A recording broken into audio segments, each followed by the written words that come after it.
Good evening, good morrow, and good day, and welcome to another edition of Slice and Dice here with the Manylands campaign. For those of you who were watching the live stream, you will have seen a little peek behind the curtains there, completely accidentally realizing I wasn't in studio mode anymore to prepare the screen for you before the stream, but there we are. That's the beauty of live broadcasting, everybody. So with that, as you've already seen them, let's welcome them back. Here's the team. Good day, everybody. How goes it? Oh, we've got the cat as well. Hello. So firstly, we've all weirdly, or nearly, I think nearly all of us have been having some tech issue or other, hence a slightly late start. But we are all here now, although we will be joined by a martyr at some point. A wild martyr will appear at some point. I don't have a sound effect for that. I suppose I could use the air horn. That's something. I'll think about that. But we don't have Bart today, sadly. But other than that, so that just missing one person, we should have. Other than that, a full house, which is great. And also, let's speaking of a full house, let's welcome back our guest star, Jess. Everybody, hello. Joined this time by her familiar. So, guys, I hope you're all well. Before we jump into the stream properly today, first of all, we're going to do some shameless plugs. So, team, if you have anything that you'd like to share with the live streamed our crowd, have a think about that. Because I will open the floor to you shortly.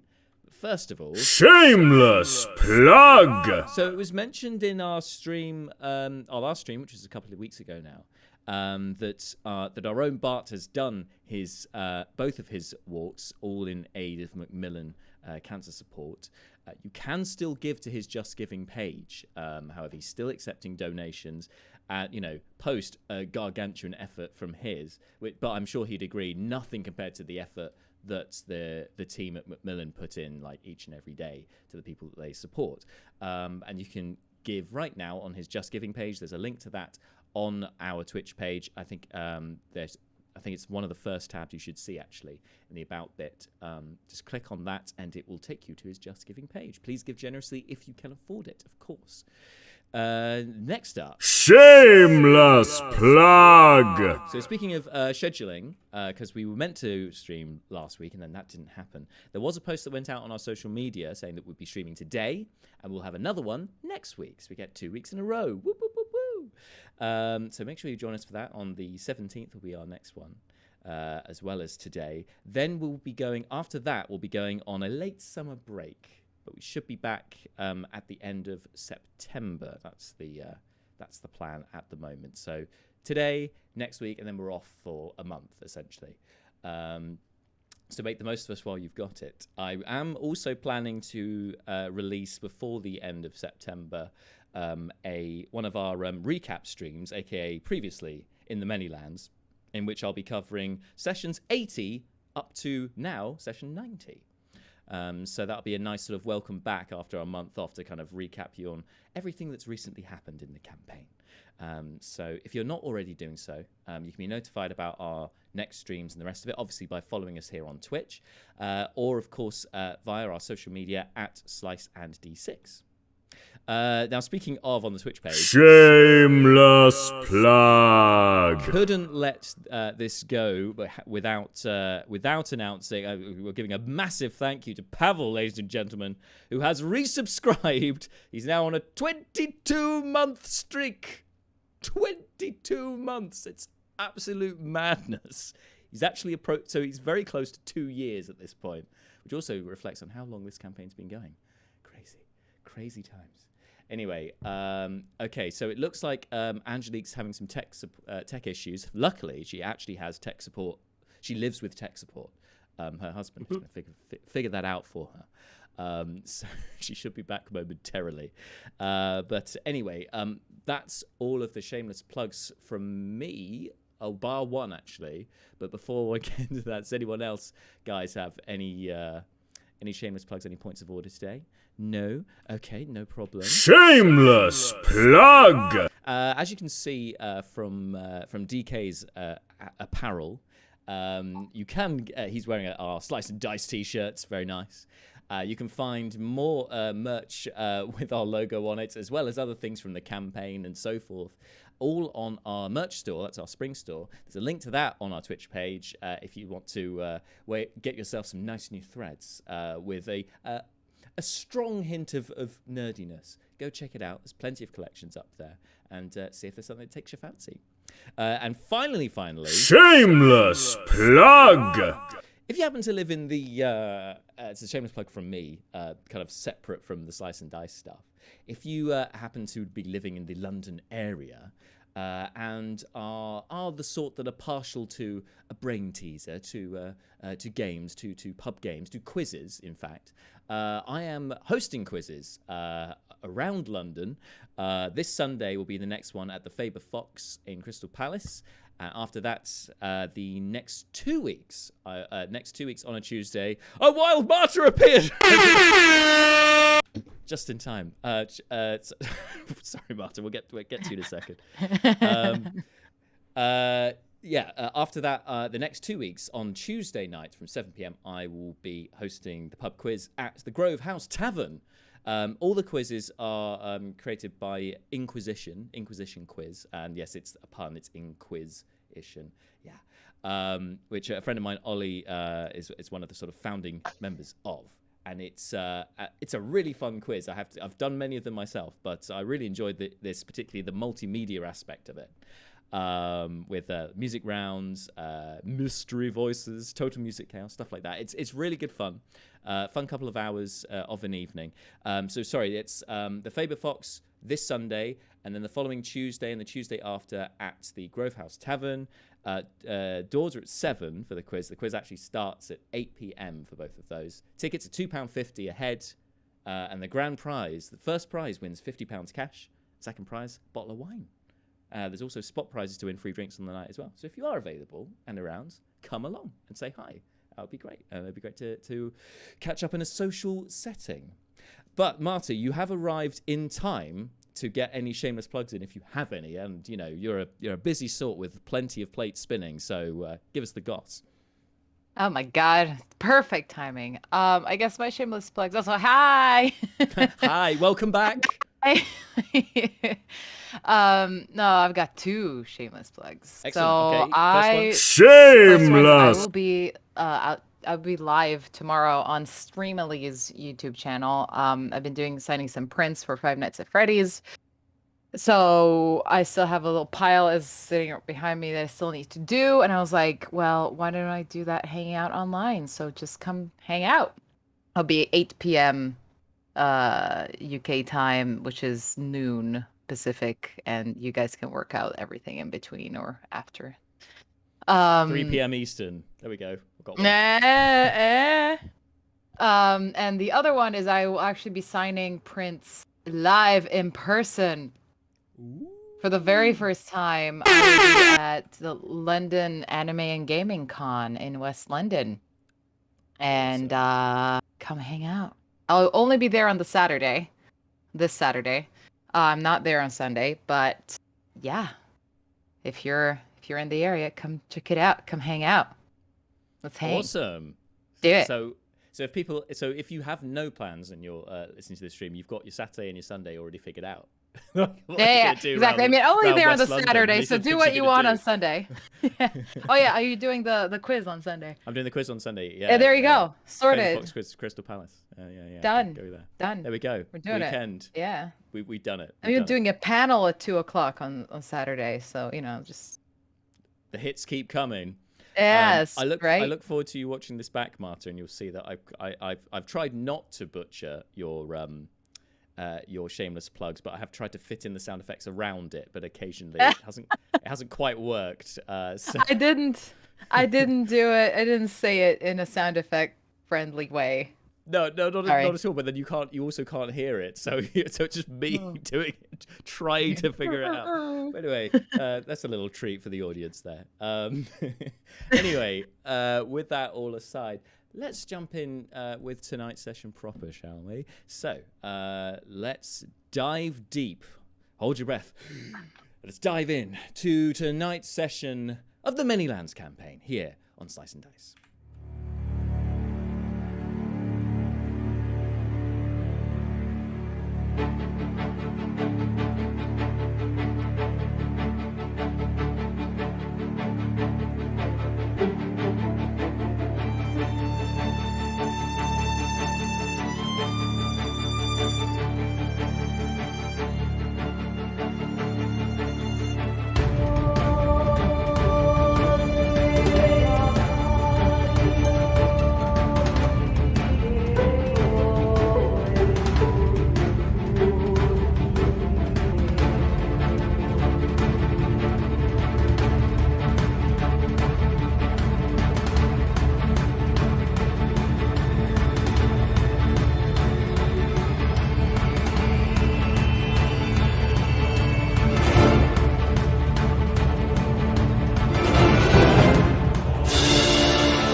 And we are back. So, last time in the Manylands campaign, should have had the book out. Had a whole minute to get the book out. Didn't get the book out.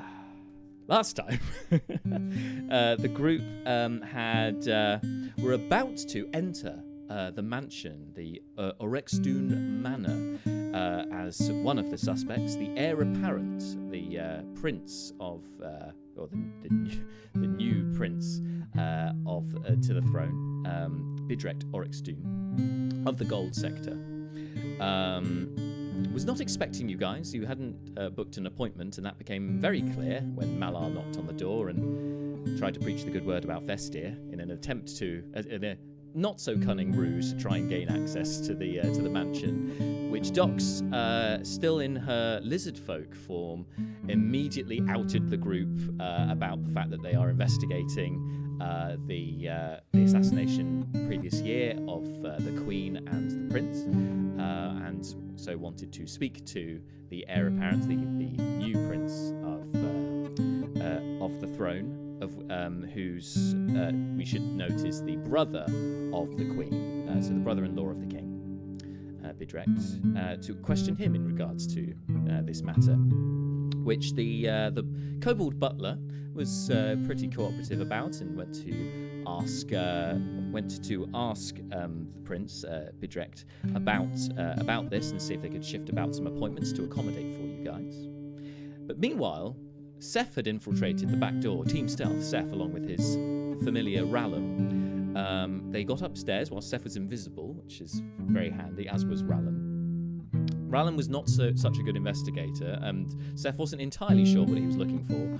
So he looked for some kind of documentation of something, just any sort of evidence that perhaps this guy could be involved. So he said to Rallum about, important-looking documents and stuff. Doesn't help that neither of them read Draconic, but, Rallum found a library, which was great, and a book, which he used to then distract a couple of guards to give Seth a bit of an opening. But then there was one guard guarding a narrow stairwell, which Seth could not get past on his own, and so he employed Rallum to appear before this guard in crow form, and then start flapping in the guard's face. And this worked a treat. This moved the guard out of the way. Seth could then slip up the stairs, but before Rallum could then rejoin Seth, sadly, the familiar was hit by the guard's halberd and then dissipated. This left Seth alone to go upstairs to the final floor, which he discovered up there were 3 rooms, one of which was locked, and the other 2, one of which he entered, was a bedroom. He had observed the prince go into one of those rooms, grab a tankard, and then go back into his room and lock the door. Wasn't sure of the relevance of that, but had witnessed it regardless, and decided to kind of stake out the place from that point. but realizing he was completely alone and couldn't really communicate with the party, tried to communicate to them through message, although he couldn't see the party, so this proved problematic. But we'll get to that.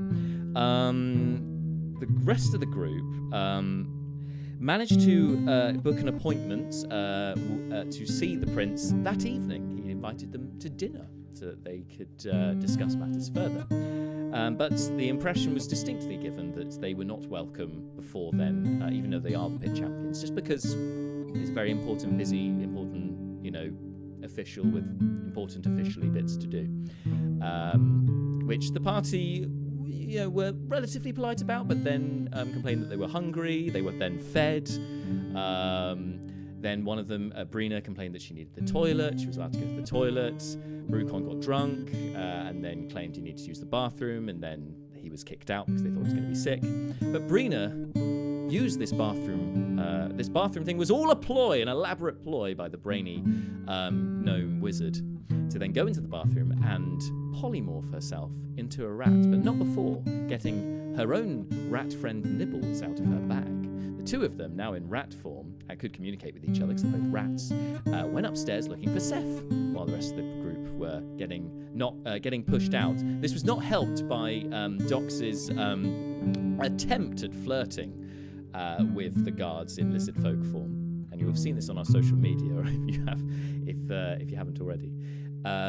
Tried to flirt with them, rolled a natural one, and things escalated pretty quickly because the guards that she had fooled into thinking they were entering a menage a trois, and then were left in a stable on their own, then came out and were like, what's going on here? And basically demanding you all leave. So while Brina and I was about to say Rallum, wrong familiar, Nibbles were heading upstairs in rat form, Seth was trying to message desperately down to the party. He was particularly looking for Malar to try and tell him what's going on. He inadvertently ended up messaging 3 guards along, and then at some point with Malar saying different things, which got very confusing. And let's face it, the whole thing just got incredibly sus. Like, random familiar attacks a guard, guards for hearing messages in their head. And these are royal guards, don't forget, not your average city watch. These are high-profile guards. It's an important person. So it all went a bit Pete Tong, but fortunately, the group left unscathed to then sort of collect themselves together ahead of the evening and the dinner that they'd been invited to, all except Seth, who is the one we'll pick up with because he is currently under a bed and not really sure what to do because the party have now left. And I'm not entirely sure what you're going to do either, Seth. So, James, what's the plan? What's Seth going to do here? I'm going to hide under the bed and stay there for several hours. Like a fucking pit champion. All right. Now, I believe you rolled stealth last time. I don't recall what you rolled. Safe to say it was pretty high. I remember it being good. I'm happy to keep that. If we just want to agree it was pretty high. We'll agree it's pretty high. Yeah. I didn't think I'd get away with that. Until the situation changes, of course. Oh, shit. So, and now we cut back to the rest of the party 4 hours later when Seth is 4 hours later. So in the first hour of you hanging around under the bed, not much movement. You hear the occasional creaking of floorboards, but there's not a great deal of movement from where you are on your floor. In the second hour, however, here's some boots, some metal-cladded boots coming up the steps onto your floor. You can hear it sounds like at least 2 individuals are heading up the stairs. You know that there's on this floor there is the corridor. There's the one room that's locked, which the prince is in, and then there are the 2, I guess, guest rooms, one of which you're hiding under the bed of. Yeah. Yeah. After a moment, you hear the door to your room open. Mm-hmm. And if you kind of peek out, if you peek from your position, you can see, there's definitely 2 guards. We see one guard entering the room, the other is standing outside. Just seems to be looking around very carefully.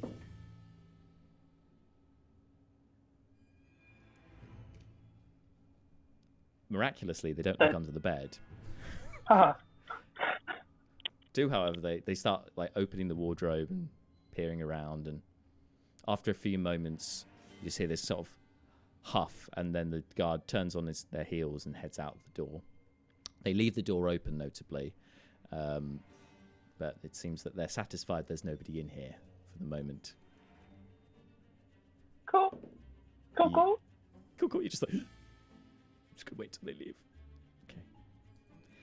It seems that they are they continue checking the next room over the next 10 minutes. They check that room as well, and then you hear them knock on the door opposite. You hear a conversation in Draconic, although the door doesn't open, but it sounds like you would assume that the guards are reporting, and then they head downstairs. Cool. In hour number 3, you hear the door open to the locked door open. Yeah. And you can see these rather they look expensive looking slippers on some covering up some rather large dragonborn feet emerge out of the locked room. Door closed behind them. You hear them locking the door, and then they enter your room, and they go over to the bedside table and appear to place something on it. And then they stop for a moment.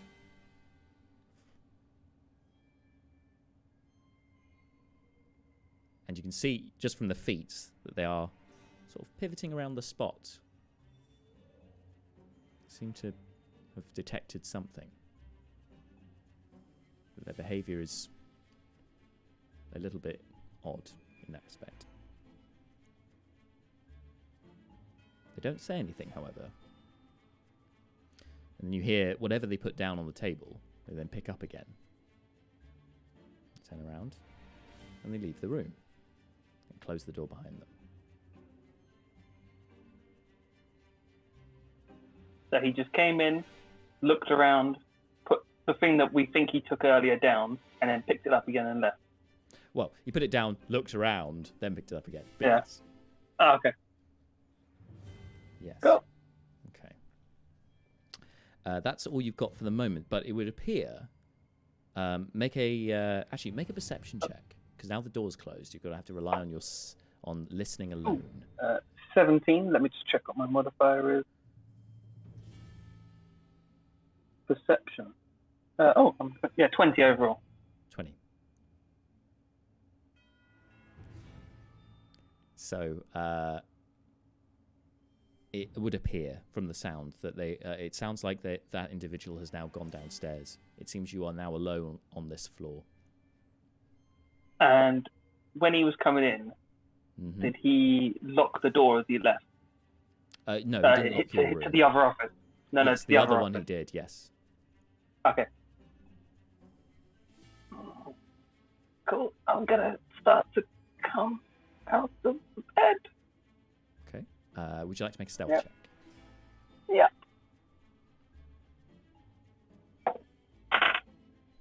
Yeah. 15 plus 11. 26. 26. Okay.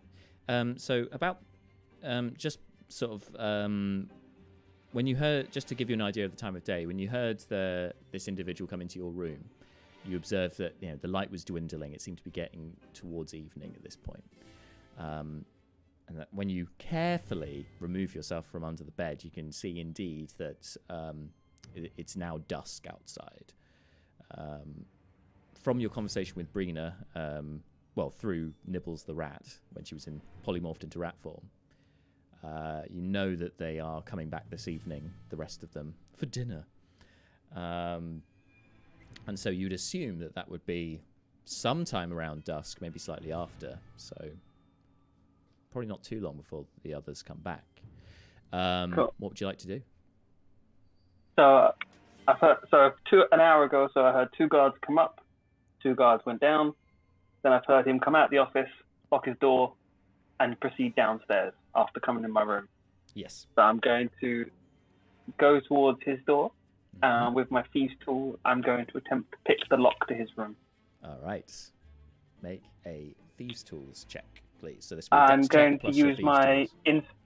I'm going to use my inspiration, even though I've got proficiency in expertise in thieves' tools. Really want this It's door open. Yeah. Well, I don't want to fuck it up. It's like, Fair enough. what have you accomplished today as a rogue? It's like I hid under a bed for 4 hours. It's like, no, I got something out of this. Hashtag rogue life. Cool. They're both shit. 21. 21. You start picking at the door. And, you know, you've picked a fair few locks in your time. Nothing about this particular lock seems particularly sophisticated. But then as you start pressing against the tumblers, trying to pick your way in, you feel and see the slightest spark of magic. It appears that the tumblers are resetting themselves shit. as you try and open it. It would appear that this has been magically locked. Shit. I don't have any counter for that, apparently. It's magically locked, but you didn't score high enough on your thieves' tools check. You can still overcome Yeah, an arcane. no. There's like an extra 10 on the lock. And Yeah. Cool. I never checked that other room, did I? No, you haven't yet. Can I give that a quick check? Sure. I say quick, as in, like us, not I'm going to start running and being really quick and loud and noisy. Yeah. No, I got you. You can take your time. So you pace over to the other room and what do you want to look for in there specifically? Anything to have made this edge of my chair experience worthwhile. Okay. Anything that wouldn't be in a bedroom. So The room isn't locked. The room isn't locked. You can open the door and roll an investigation check. 18 plus 1. So 19. 19. So this room is similar in setup to the room that you were hiding in, that you're quite familiar with. But it appears that this room hasn't been used much in recent times. Yes, a guard went in there, and you can see where the guard has been because the dust has been cleared by where the guard has passed through. But for the most part, it's still quite dusty in there. It doesn't appear that anyone's used this room for a while. The bed itself in here has a very floral patterned cover to it, the sheet. And the armoire as well in the corner also has this kind of motif on it. There is a leather-bound book on the dresser. It's the book going to be in Draconic, isn't it? I mean, you don't know. It's not got anything written on Can I the inside. Can I take a look inside the book? You can. It's not in a language you understand, but I'll say with that investigation check that by appearance at least, it seems to be maybe some kind of diary. In the armoire, are there female clothes and such? It looks like yes, for a noble female of some variety. You would guess Dragonborn. Okay, I'm going to take the book. I'm going to head back to the other room. A quick little check to see if he left anything when he put something down and took it up, or see if there's like another diary type notebook in there. And then I'm going to proceed to hide under a bed again. Sure. Like a hero. Like an absolute champ. Okay. Yeah. Roll one more investigation check then. My luck has gone. 8. Far as you can tell, there's nothing else in this room. There are a couple of scraps of parchment in the bedside table, but nothing on them. Spare sheets of paper. Cool. Back under the bed. I've accomplished great work. Great work. Worthy of all of this. Yeah. first time chat from NotCoop13, who's just started following us. Thank you for following. Yes, hi. So now, so while this has all been going on, the rest of the party, go over to you guys. You've had a lot more after the ordeal of the mansion and bullshitting your way through it. You have a moment of respite, of tranquility. You're all able to short rest and recover yourselves. The rest of you, not Seth, but the rest of you are able to short rest.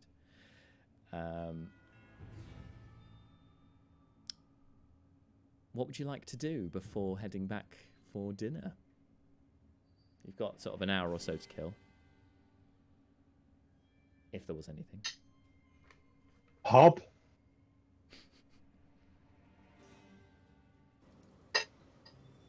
Brina is just fretting the whole time over Seth being stuck under a bed. Have you told the rest of us that? Yeah, I definitely, if we're having a short rest and all that, I would have updated you on everything that I've seen. You could short rest at the pub if you like. The Gold District doesn't have many pubs, traditional sort of taverns. It has a few more,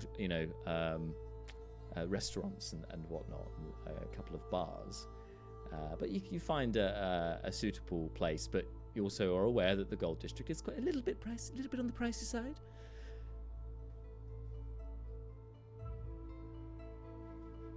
I mean, if we've got nowhere else to go, I think we should probably go to the pub. Just get out of sight, sort of thing. Go to the pub and hunker down. Sure. Agrees.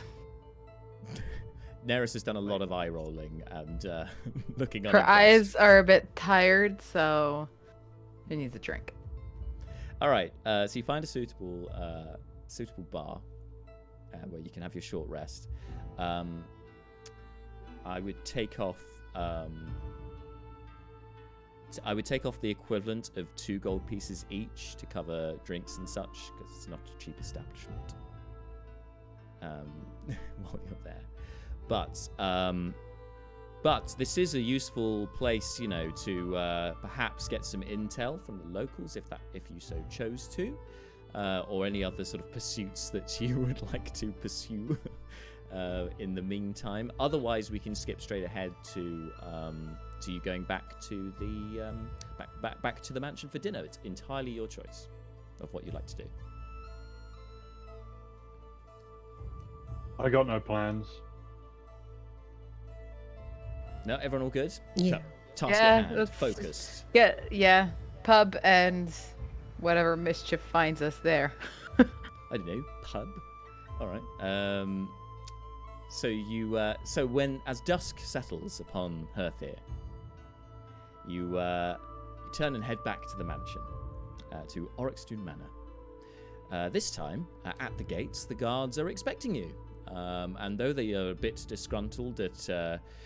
Dox, are you still in your lizard folk form? Yes. Yes. Although they are a bit disgruntled about the lizard folk who made fools of them before, they nonetheless allow you entry to the manor grounds and escort you up to the front door, where one of them goes up and knocks on the door, and you see the familiar kobold butler and bows very low to all of you. Yes, come with me this way. Follow, please. Oh, the guards here will take your weapons if that is okay. There's two of these royal guards who don't have halberds in their hand, expectantly hold out their arms ready to take your arms, as it were.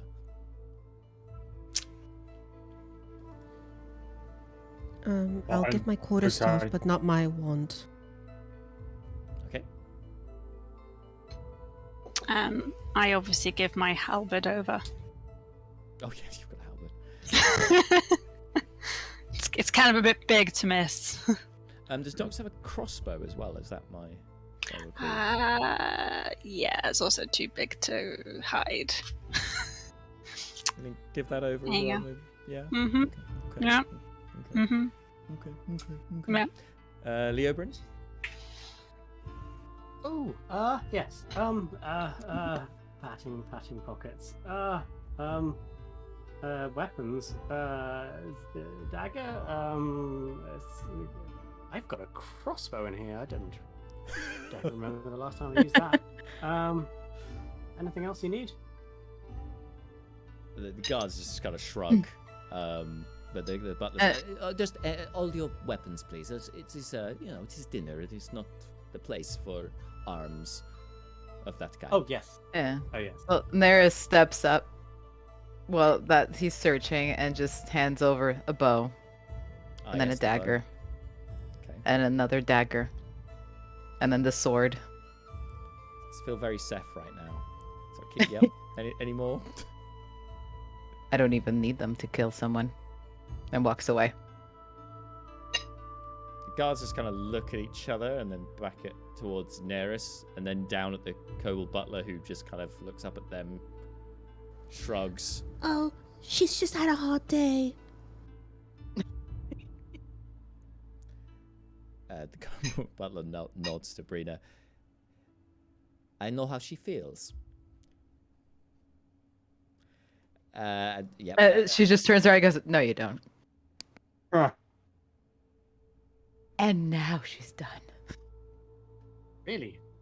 I took the wind out of my sails. I was going to make a joke about the sharpness of my wit and whether you needed that donated, but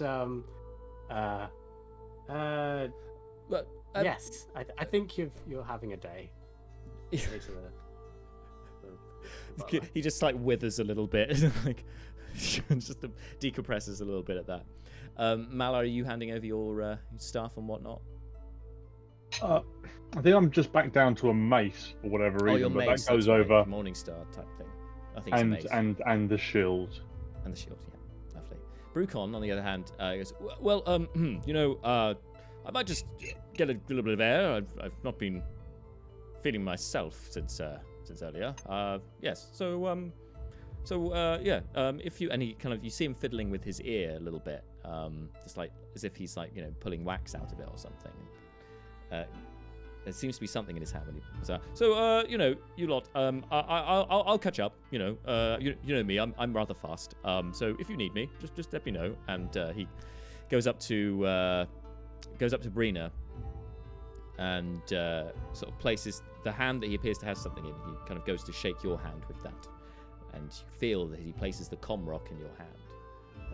So yes, if you need me, you know where I am. I'll be just outside. Good day. And just spins on his heels. His gleaming waistcoat glistens in the candlelight, and then heads out the front door.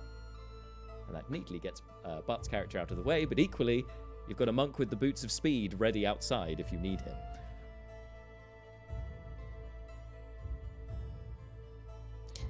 Brina will just pretend to be fixing her hair and put the earpiece in. Okay. You can do this easily enough. I won't make you roll for this. So there you go. So you all, with weapons handed over, you were then escorted through. So you went to the drawing room last time where you were given your hors d'oeuvres, your little snackettes. This time you're sent in the opposite direction and round to a grand dining room. And you can see in here a very long table, an audaciously long table, made of rich mahogany. Only the best, of course, in the gold sector, especially for the Prince of Herthir, of Rachir, even the Prince of Rachir.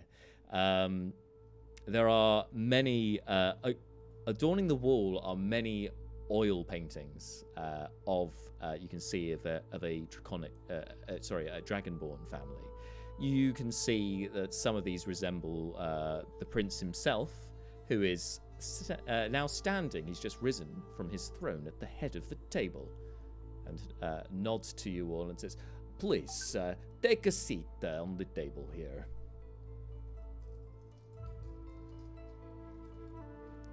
Brina doesn't sit right away. She'll rush up to the oil paintings and look at them one by one. Sure. These are beautiful. Would you like to make a perception check? As you're looking at this. Oh, nice. That's 18 plus something. Plus 3. 21. 21. Okay, so you can see that these oil paintings seem to be a sort of chronicle of this guy's life. There are many sort of portraits just of him standing alone, but there are some of him with his family. So you see a younger version of him, arm in arm with a female dragonborn of a similar age. You gather his sister, which would be the queen, and their parents behind them in a sort of family portrait. A much smaller oil painting that seems to have been a bit neglected and pushed to one side is one of King Zardak, who you'd recognise, his wife, the queen, their son, and then next to them is Bidrekt, the brother, and the prince who's in front of you. That's Bidrekt.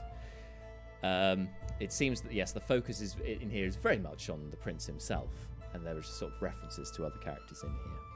So you get an idea of what this guy's like, purely based on the amount of paintings of himself in here. There's a fair bit of narcissism here. But anyway, he says, he responds to you. He seems to falter a bit in his speech and sort of stumble over himself, lots of ums and ahs. Yes, it's a lot of only the best, of course. You know, we are the royal family. We have to have the best, you know. Anyway, so take a seat, please. Yes, arrange yourselves as you see fit. There are plenty of chairs to, you know. Manor sits down.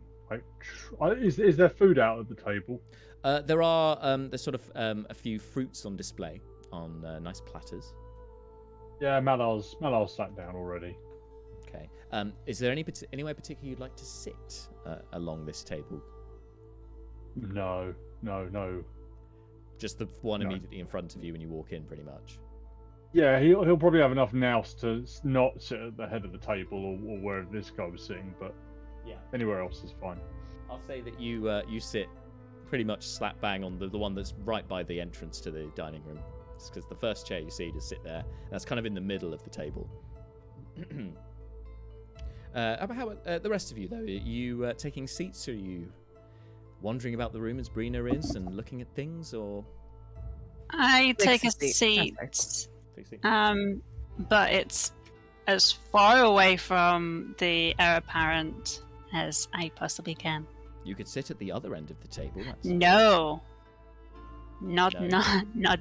Maybe like on the other side of Mala from heir-apparent, you know, hide behind the elephant head. Yeah. You can certainly do that. That's absolutely fine.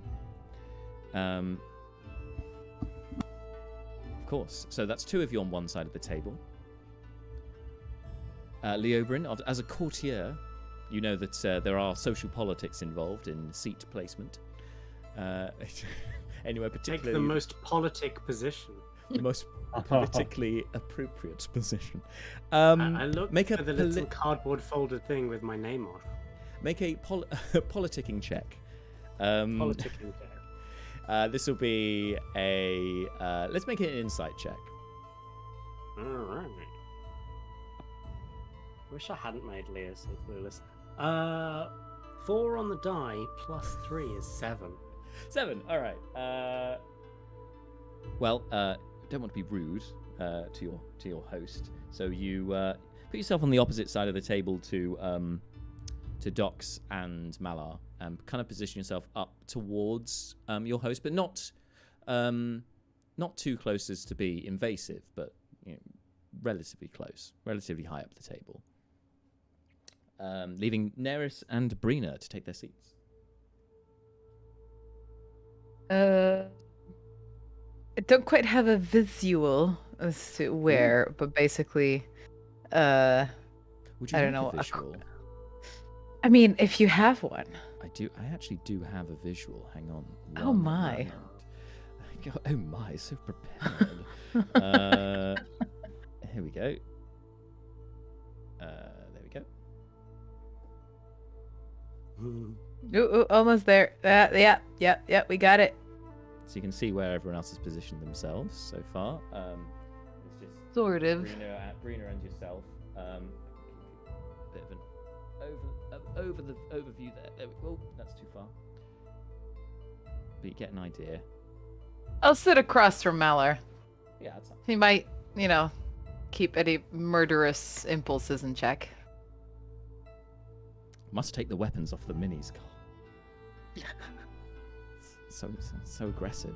All right. So you take your seat, and then it's just Brina. Who are you still pivoting around the room, looking at the paintings and such? Initially, yes, but then I see that everyone else is sitting, and I feel a bit awkward now being the only one standing. So I'll just go sit down next to. Do I feel scared? No, I'll sit next to Neris. She's had a bad day. Maybe I can cheer her up.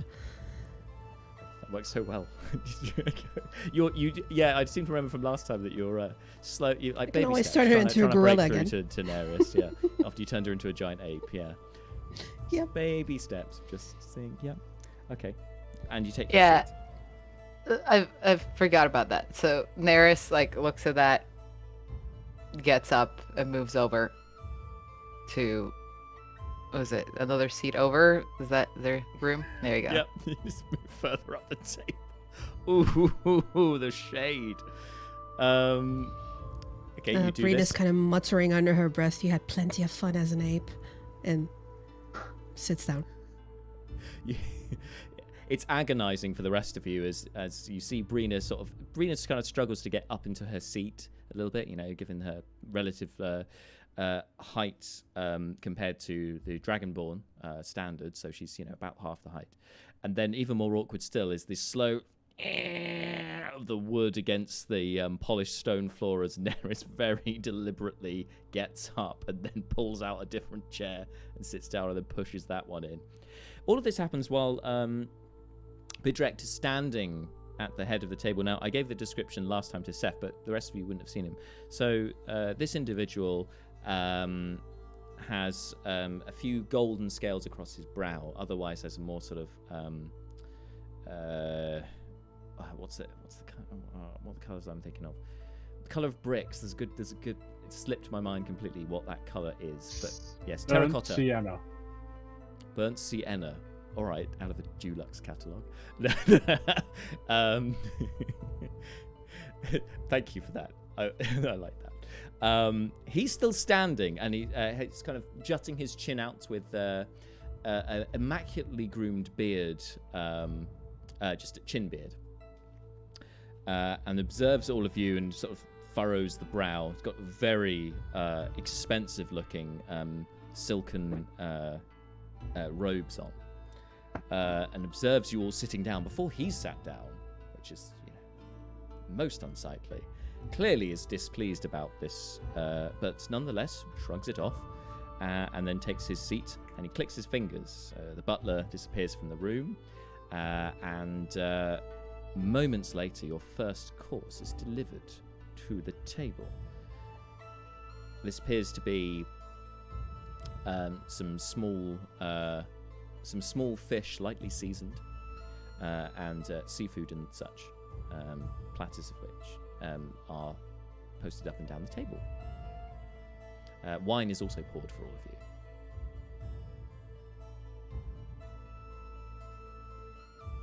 Malar requests water, but otherwise we'll start to dig in. Okay, well, the butler nods and goes to retrieve a jug of water to put specifically in front of Malar. This is a tuck in. I sniff it. I don't trust it. Of course. Sorry. Well, I sniff it in a way of it's almost like, it smells so good, but what the fuck's in it? this is a starter course, right? This is a starter course, yes. And that's gone. That's all in one go for Malar, and he sees Docs.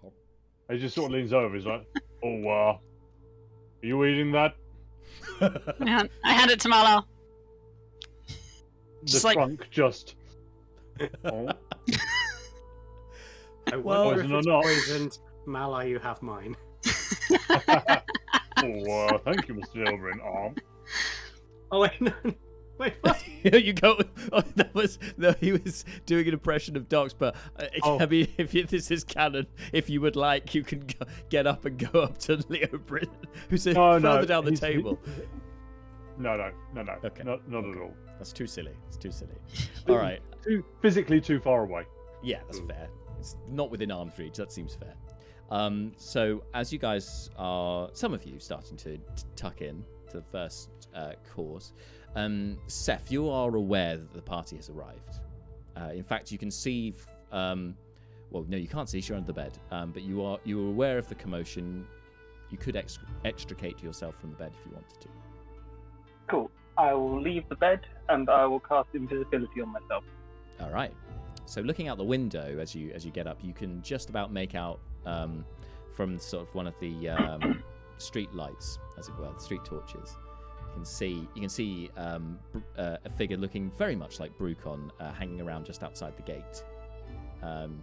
Seems to be trying to look nonchalant, like a caricature of nonchalant, just like kicking the heels, appears to be whistling, hands in pockets, that sort of thing. But yes, you cast invisibility. I don't know why or what it is with Bart's portrayal of Brucon. That's so easy to picture him trying to act nonchalant and not. It's so easy to picture. Isn't it? Yeah. So I was going to invisible start to head down the stairs as quietly as possible, but not too quickly, because I assume even though the guy's not up there, the guard may still be there. So I'm ready to not walk into him. Yeah, that makes sense. Okay, so make a stealth check, please. With advantage because I'm invisible? I would say for this one, it's just a straight check because it's really about the sound. You can't see anybody. So just a straight stealth check at the moment. 15. You do hear that roll of a 4 was not the reason I wanted advantage at all. You freeze ever so slightly as you take a couple of steps and you hear the clip clop of your feet on the stone of the stairs, and it appears there doesn't seem to have been any disturbance from that, and you continue down. Still as stealthy as you can. Looks like you're in the clear for the moment. As you get down to the first floor, there does still appear to be 2 guards here. There isn't one blocking the stairs, however. So I can just walk through without having to push through someone.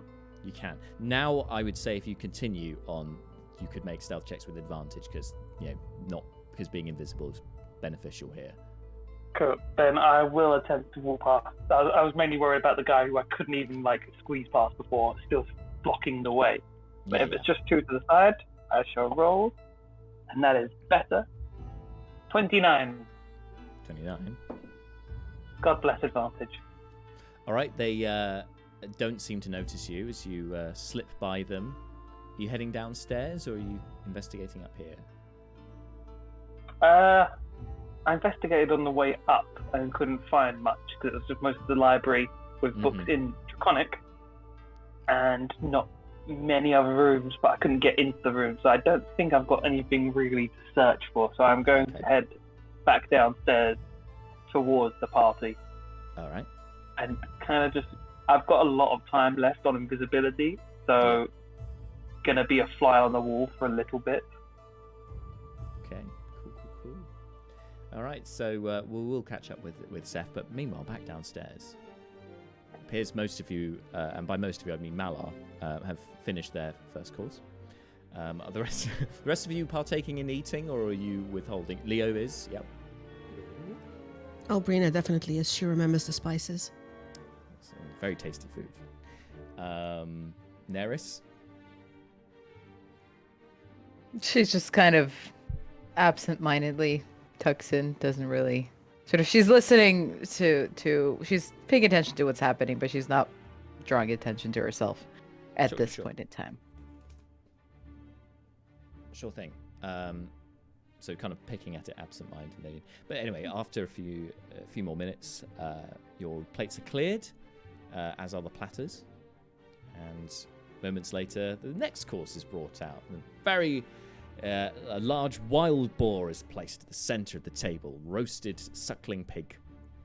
There are also an abundance of vegetables you can see heavily seasoned and spiced. The suckling pig itself also appears to have been covered in a lot of powdered spices of some variety. You can't really tell what without eating it, but there's a combination of flavors there for sure. So as we start to eat, I assume this is. Do we help ourselves, or is this served to us? The boar is carved up by one of the staff, one of the servers. But you can help yourself to what's carved up.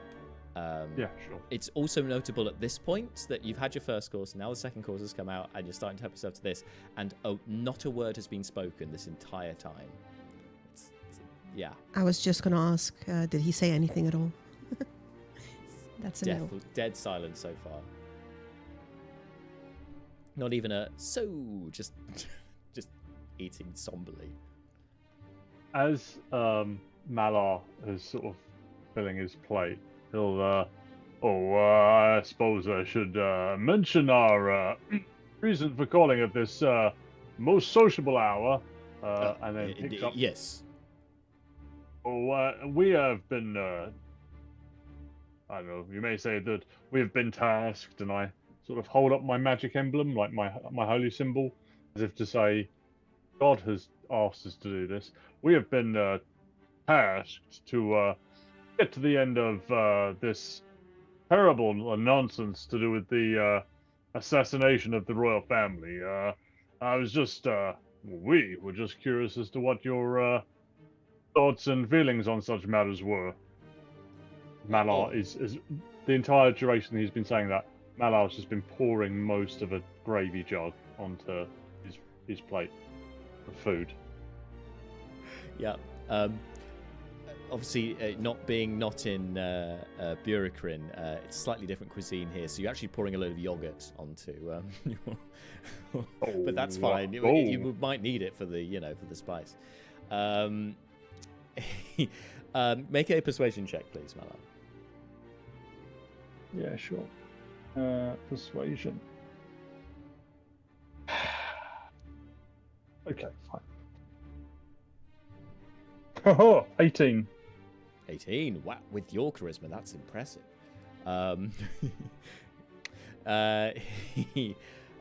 Sort of consider this for a moment absently, sort of twirling his goblet in his hand.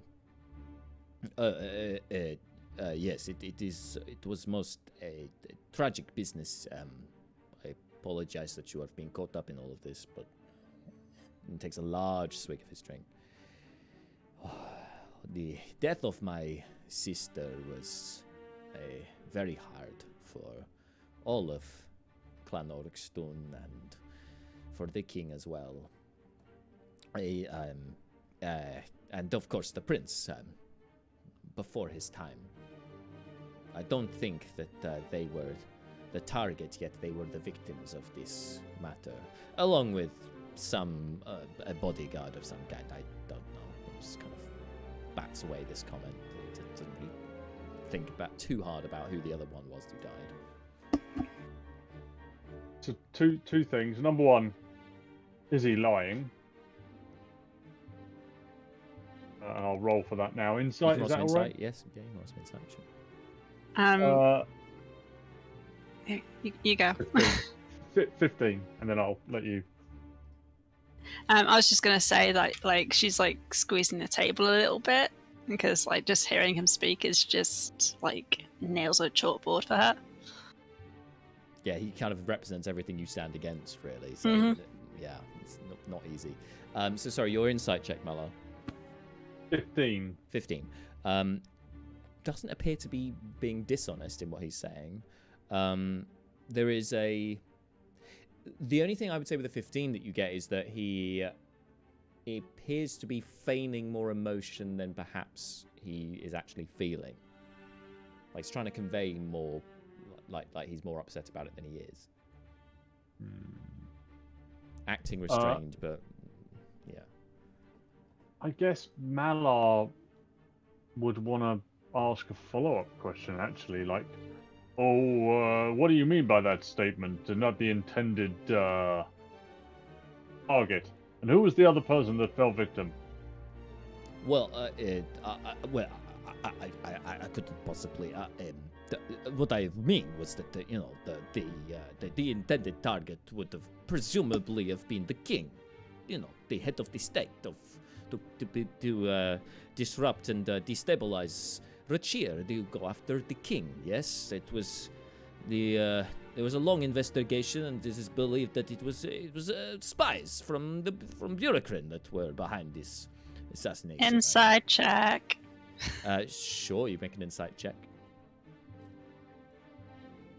Oh, that's a natural one, so like she can't see past Mala.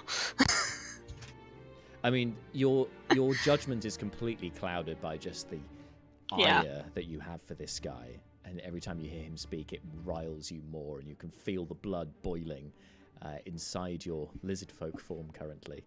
And so you can't get any discernible read because of your sheer rage, non-barbarian rage.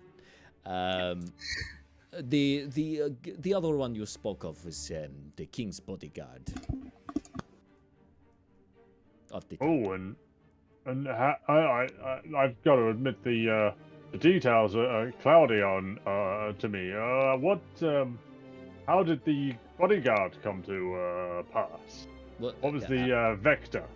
I believe, obviously, this is not my own assessment. This is what was fed to us through the investigation. But I believe that it was some sort of poisoning, and it was a party. Everybody's drinking and eating, and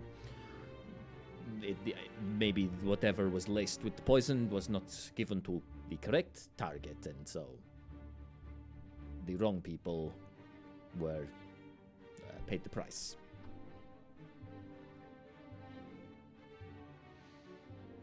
Still, I believe that investigation was closed, so I do not completely understand why you are now doing this. Oh no, I suppose I do. You are, Zarndak is a little paranoid, yes, and probably still continuing this investigation, not satisfied with the results that have already come. And so he's brought you outsiders into all of this. I can only apologize for you being brought into it. It is not your business, really. You have other things to do with your life than this. The bigger threat, I believe, is with these red mages that have been sighted outside of the city walls. But that is what I think, you should look into more. That you should be, get the king to look into this. I've tried the Dragon Council, and he is then served his wild boar. I've tried to reason with the king about this, and he will have none of it. He is too busy looking into his own affairs and locking himself up in his palace. The real threat is outside of the gates. But he will not listen to me on that. Maybe he would listen to you pitch champions about this instead. And it's interesting at this point, that last bit he said with a lot more conviction. The stuff about the red mages, very assertive. Before that, stumbling, stammering, and the rest of it. He seemed a lot more sure of himself about that line, about the red mages.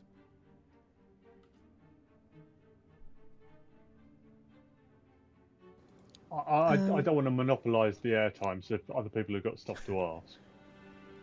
Good team play. Brina is going to clamber very awkwardly off her chair,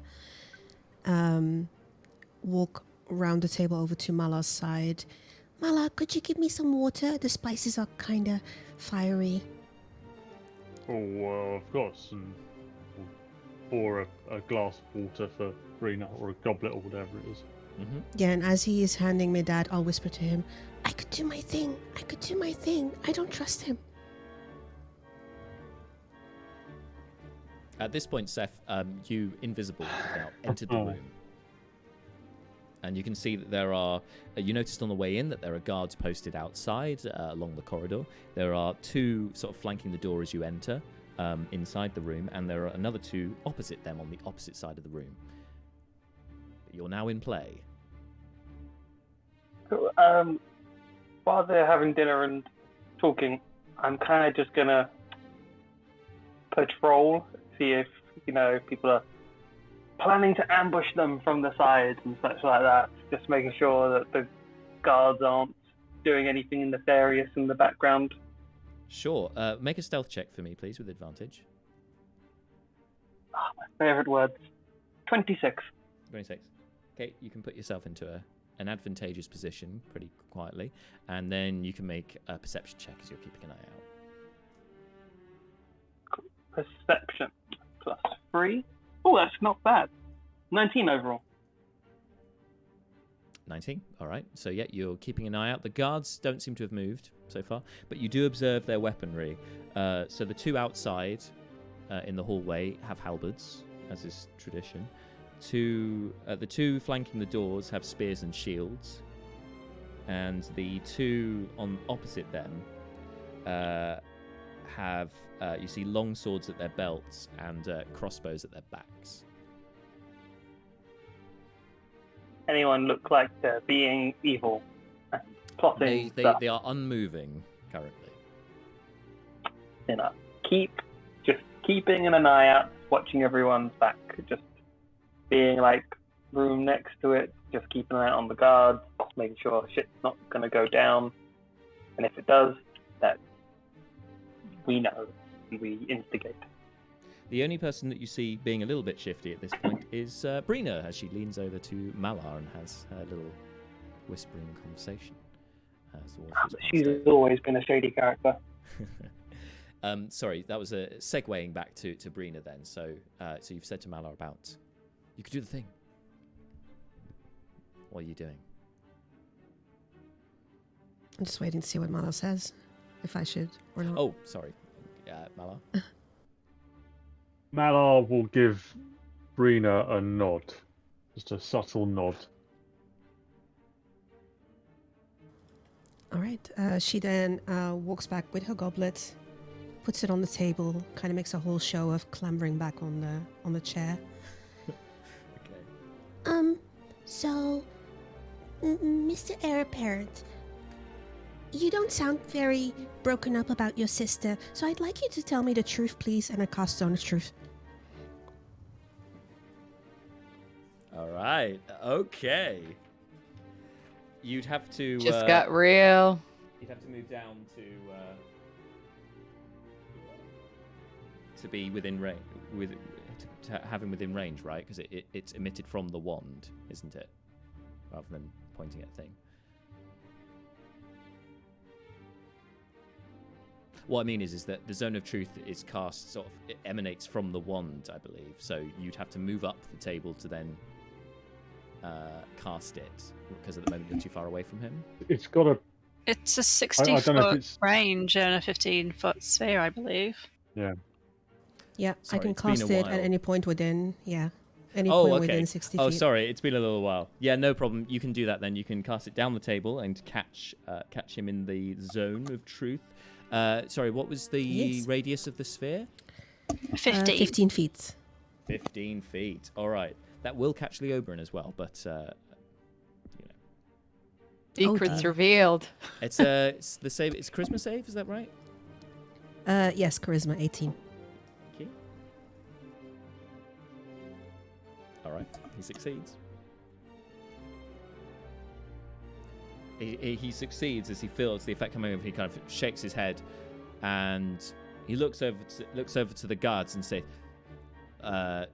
in Draconic, he says very loudly, so Neris and Dox, you'd understand. He's saying, "I told you to take their weapons. What is this?" And he immediately starts moving himself away from the sphere. The guards at this point also kind of ready their weapons. They do not like what is going on here. He has 6 seconds. I can cast it again. Sure. Well, he's... yeah. It's at will, so I'll just keep going until it fails. Okay. Sorry, Dan. Malar's trying to just calm the situation, you know? Okay, guards are starting to move past you, Malar, towards Brina. Do you need to cast it again, or is it like Zone of Truth, where they just have to make a save every 6 seconds? Like It's up that, for like 10 but minutes he moved and out they of have the to make a sphere. save? Yeah, he moved out of the sphere. That's why I'm casting it okay. again. But with my wand, I can cast it at will anyway, like a cantrip, so it doesn't matter. Dox is gonna be speaking in Draconic to everybody, well, like all the guards and the heir-apparent, and be like, really, really sorry. Like, obviously she's a hired hand by the king.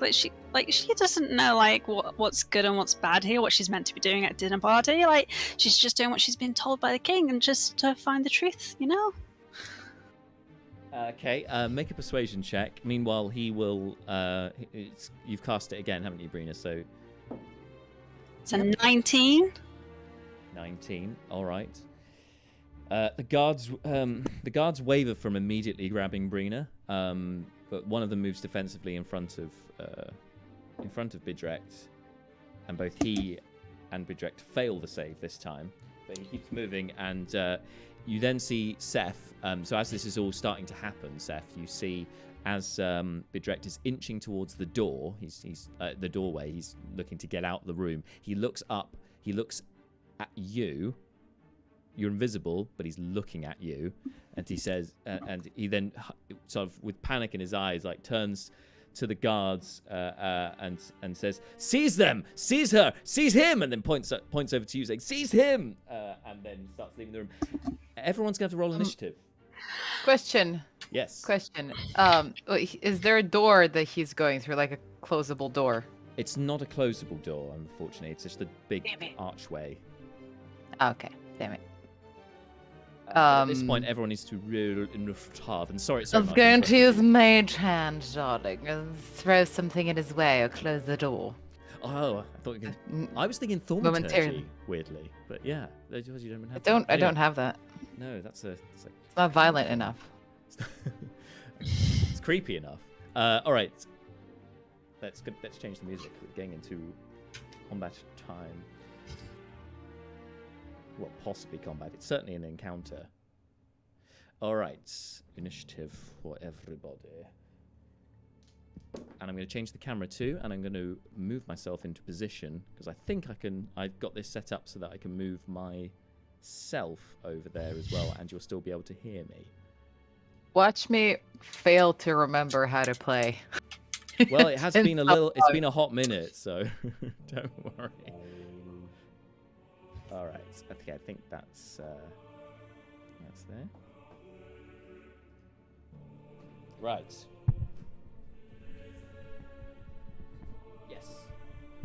Yes, there we are. Okay, so let me grab my book, and we'll get us get this underway. So, on the initiative, did anybody get 20 or above? I'm going to take that silence as a no. All right, 20 to 15. I got an 18. 17. Okay, the highest I heard was 18. That was Docs, right? Yes. Okay. And then 17 for... Neris. 16 for Seth. 16 for Seth. Neris, you're tied with Bidrekt. So can we roll off, please? Fine. Maybe I will. Fine. Fine? Oh, that's got, not good. Just whatever you get on the d20 this time. So 11. 10. 10. So Damn he'll it. go before you.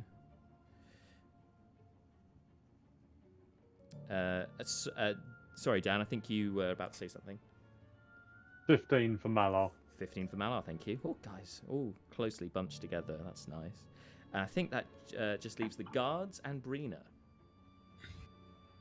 Oh, sorry, and Leobrin? And Leobrin. Sorry, Marshall. It's been a while since you've been here too. I'm so sorry. It has been a while. So 15 to 10. 13. 13 for Leo. The guards were on 14. 6 for... Oh, Brina. Somebody had to come last. It's fine. No need to roll for Brucon because he's not here currently.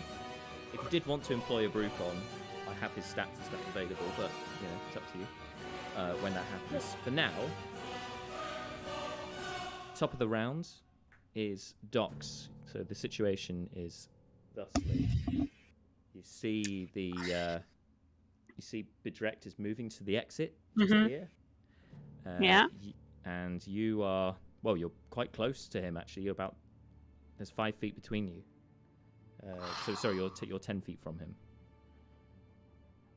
Oof. Oh. Okay. So I'm going to lightning lure him and bring him back into the room. All right. So lightning lure, is that a save? I can't remember, or is it a roll to hit? You create a rush of lightning strikes your creature within 15 feet. Your target must succeed a strength saving throw or be pulled up to 10 feet in a straight line towards you, and then takes a 1d8 lightning damage. Ooh. If it's within 5 feet of me. I rolled a 2, so fails and takes. Is that 2d8 because you're level 7? Oh, yes. Yes, it is 2d8, yes. Cool. So let me roll that. Yay, exciting! Woohoo! So that's just a 4 damage. 4 damage. Okay, and you pull him up basically until he's adjacent. Into the table, essentially, if I can. Oh, okay. Yeah, sure, I'll allow this to happen. So, past me and straight into the table. Ooh! Into the table. I'll say because he hits the table and he failed so spectacularly on his save that he'll take another 1 damage from hitting the table. It's quite hard, and platters start clattering everywhere. But he's up and a bit dishevelled at this point. Are you doing anything else? It's still within the 15 feet of the zone of truth. Brina. Zone of Truth, yes. The Zone of Truth was cast over here so that it got the guard and it got him, but it didn't get Malar, so no, he's not currently in it. Okay. Fine. So I would just say, in Draconic, I wouldn't go anywhere if I were you. Okay. I like it. I'm not sure he likes it, but alright. Next, I'm assuming that's the end of your turn? That's the end of my turn. All right, next is his turn. To which he looks you dead in the eye, into your lizard folk eye, and says, I do not know who you are, but you do not know what you are messing with. And suddenly he disapparates and appears over here. Although, so you just about see that he's now in the corridor. It appears to have misty stepped, possibly, and then takes off up the corridor. Okay. That's his go. Next is Neris. So you have guards advancing. Yeah. There are 2 behind you, one within 5 feet, and another not so close, but they're both advancing on Brina. They're not really bothered about you currently. No offense. Okay. That's how very What dare a mistake. What a yeah, mistake. I know, right? Oh, what a mistake. So I'm just gonna turn around, get up, quite elegantly, not in a particular hurry. With turn your around. Smoldering outfit, smoldering everywhere. And I'm going to do. Wait, how are they standing? If I do burning hands, will I hit both of them? You would hit Brina as well. Well, what and about actually, careful spell? Yes, you could careful spell. I want a careful spell. Yes, you could. Because I want to Sorcerer. freak out Brina a little bit. So she's but- fire surrounds it. her, but doesn't cause her any damage. I love it. Okay. Exactly. It's a statement. It's So a it's statement. dex It's 2 save, birds. Isn't it? It's... Yes. Are you just casting at first level, or are you upcasting? Yeah, this. I'm like. Actually, I'm gonna do one better. You know what I'm gonna do?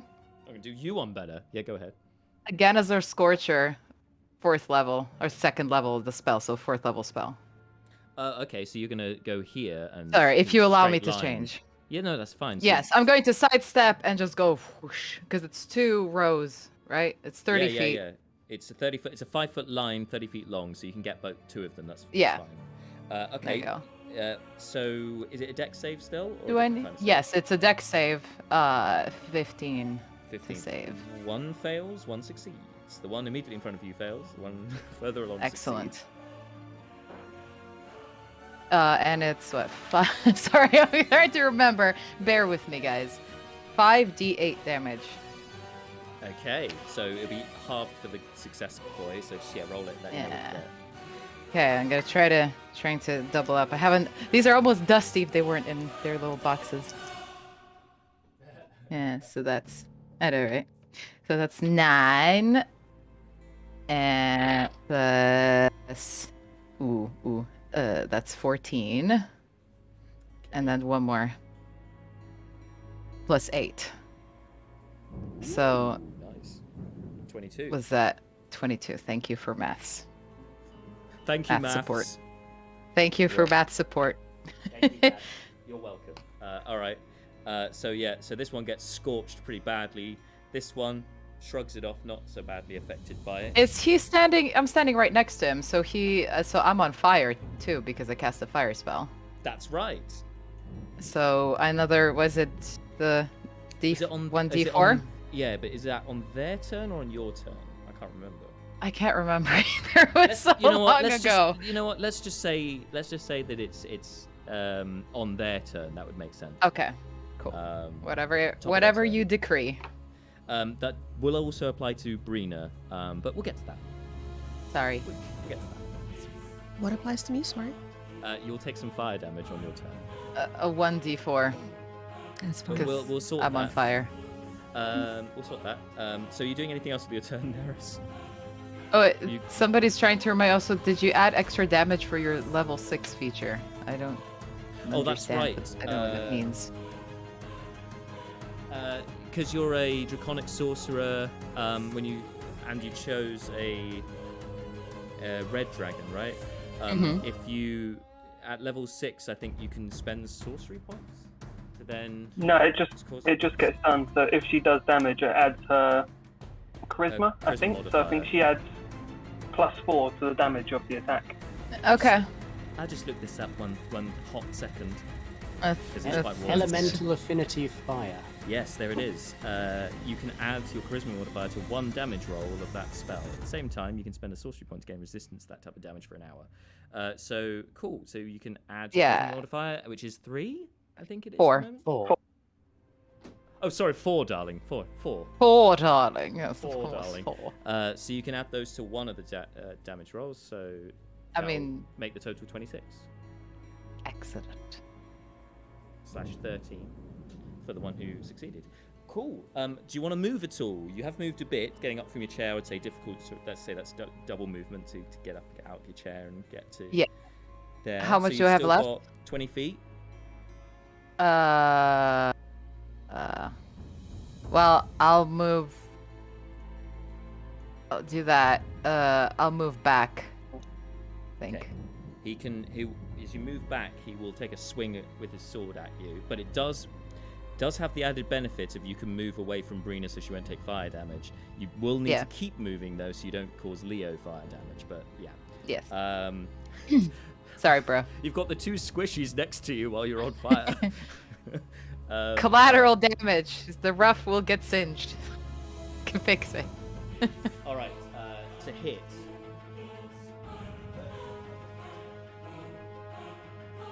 20 non-natural to hit with a sword. I think that's a hit. Well, yes. 20 to hit. Yes. Sorry, there are some of you whose armor class is pretty close to 20, so I just thought, anyway, yeah. Probably not the sorcerer. Probably not you, no. Sadly.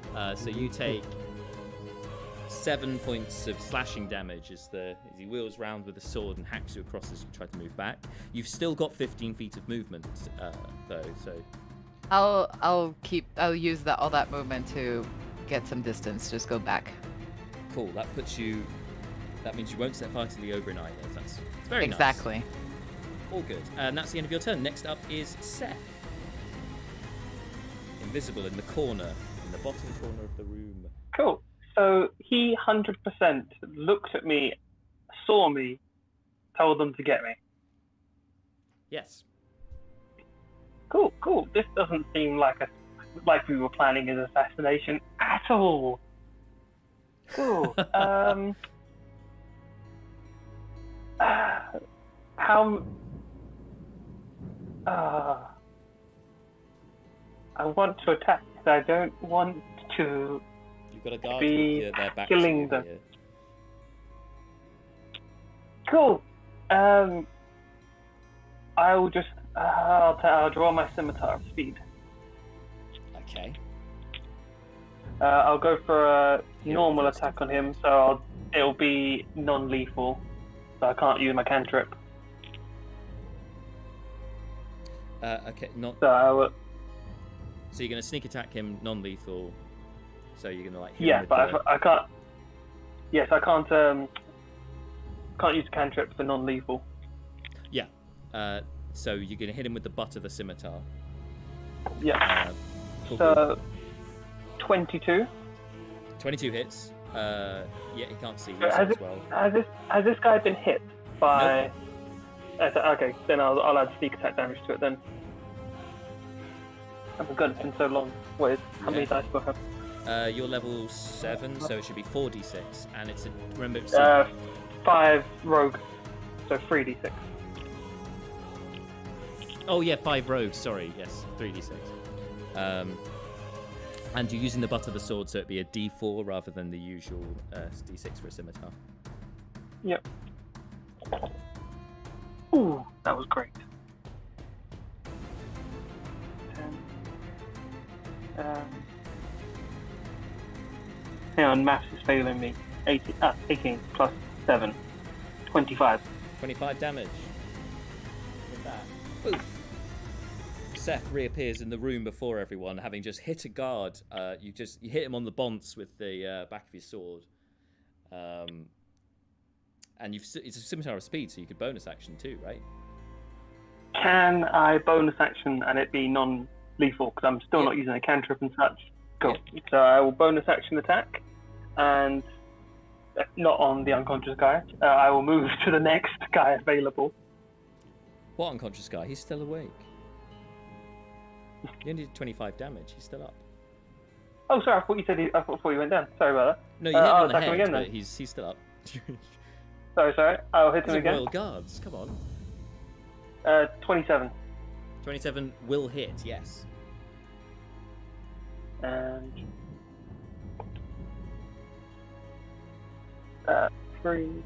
10 damage. Nice. All right. He's looking a bit beaten up, but he is still standing. Yeah. So annoying being non-lethal. But there is blood coming out of his snout. You have hit him, busted him up pretty good, and he turns to face you. He is not best pleased. Are you doing anything else with your turn? You've action bonus actions. You could move, but you would take an opportunity attack, of course. No. No? Okay. No, I can move. I can move without that, but there's nowhere to go. Oh no, Okay, sorry, I'll you stay can with him. move that. Sorry, because of your. Yeah, but I'll stay with him. He'll Alright. probably attack me. Malar, you're next. Malar will cast tongues upon himself, All right. and then will arms out wide. Oh no! Now we are here on the orders of the king himself. Please, if that means anything to you, cease. We mean you no harm. I'd like you to make a persuasion check with advantage because you're doing it in the right language. You're saying the right words right now. Persuasion check, indeed. Yep. All right. Okay, with advantage. Here we go. Because Royal Guards, and you just mentioned the king. It's a very good point. Dirty 20. Oh. We'll see what happens with the guards on their turn. Oh wait, they're next. Okay. All right. Are you doing anything else with your turn, Val? So you cast tongues. No. No, you can stay there. Arms outstretched. The guards are next. Two of them, the ones who were hit. Well, three of them, the ones who took damage from Neris and then from Invisible Seth, are very disgruntled. There is one, however, who is next to you, Malar, who was trying to protect the prince, and then the prince is now sort of moved out. And he calls out in Draconic, which I guess you would understand at this point. Say, where is Prince? Where is he gone? And he kind of moves around here. Two from the corridor say, he's this way. He's going this way. And they start backing out the room. It looks like they're trying to protect him, and are moving further out. The one next to Seth, meanwhile, says, This one, he has weapons. He just attacked me. Seize him. And these ones, the other two, one of them claps their arms, or tries to clap their arms upon Brina to apprehend her. So Brina, you can make an acrobatics check or an athletics check, whichever you prefer, to try and escape from this grapple that's incoming.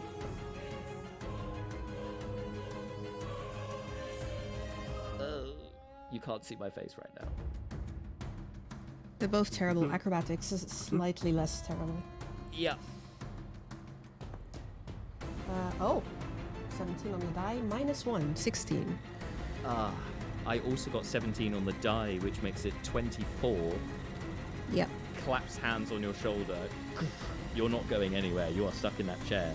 Meanwhile, this one pulls out his heavy crossbow. I don't know what you're doing. I just talked to him. They're the ones attacking. You'll cast spell. You'll cast spell, and he holds his sword menacingly towards you. As the king wanted. He clearly seems quite concerned by what's unfolded. The one with the heavy crossbow holds it up and points it over at Seth. And Seth, you can't understand what's being said, but for those of you who speak Draconic or can understand Draconic at this point, you understand that they're basically telling him to drop his weapons. The guard that you attacked, Seth, is standing, drops his spear and is trying to grab onto you. Are you going to let him grab you, or are you going to try and avoid being grappled? Sorry, James, you're muted. No, I'm going to avoid being grappled. All right. So it's athletics or I have acrobatics? personal boundary issues. Well, that's fair. Oh, wow. Acrobatics. Yeah, sure. What'd you get? 6 and 9. That's a 9. 9 plus 8. 17. 17. That beats my 15. So he goes to grab you, and then you just roll the shoulder and move out of the way as he tries to grab you. Is this the guard that got singed by moi? No, the one that got singed by moi, by 2, is holding on. One of them is clapped onto Brina. The other one, who's less damaged, is pointing a heavy crossbow at Seth. Okay, because he still didn't. We forgot about the damage. Because I wasn't sure which one they we're talking weren't about. within 5 feet of you when you finished your turn. Ah, okay. No worries. No worries. But thanks for keeping me honest. It's always worth checking. So that guy's going to try again to grab you, Seth. Slightly better this time. You want to make another acrobatics check, please? Ooh. 6 plus 8. 14. This time, I got 17. So he grabs onto your sword arm with his free hand, and kind of holding you in place. You are currently grappled. The other one with the heavy crossbow has it trained on you, but has not loosed a bolt yet, and is kind of looking over to Malar and says, whilst pointing it at Seth, says, "We have to defend the prince. You just attacked him." No, I didn't. No, he's saying it to Malar in Draconic.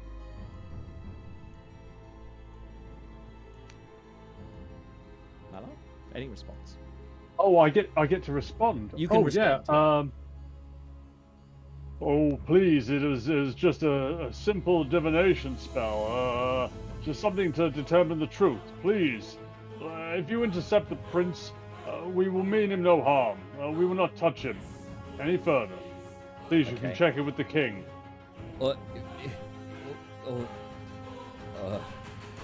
And yeah, he seems to be wavering.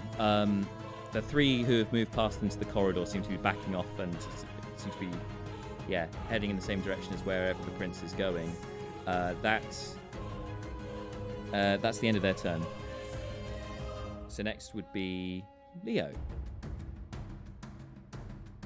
3 guards have exited the room, and the other three are trying to apprehend Brina and Seth, and succeeding, as it seems. Are we still stopping the prince? Or are we looking at the other, looking at Malar, who seems to be talking in Draconic? You can understand it as well.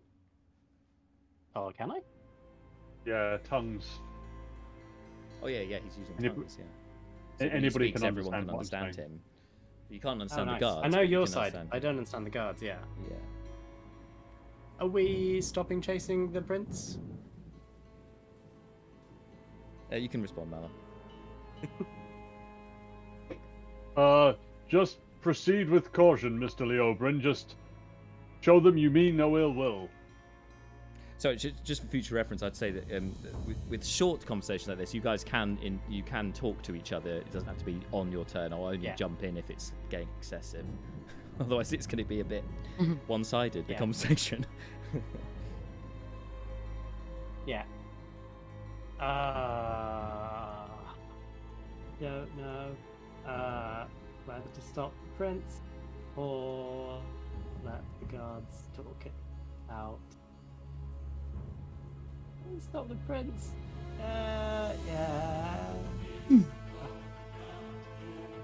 Can I move to look down the corridor that the prince went down without getting into melee with dangerous people?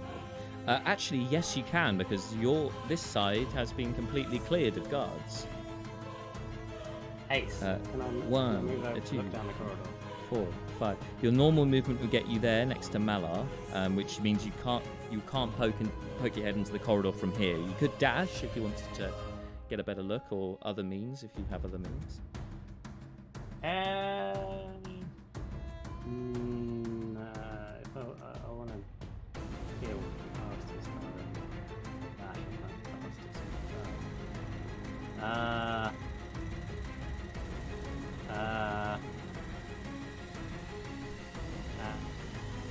having heard Malar's side of it, I will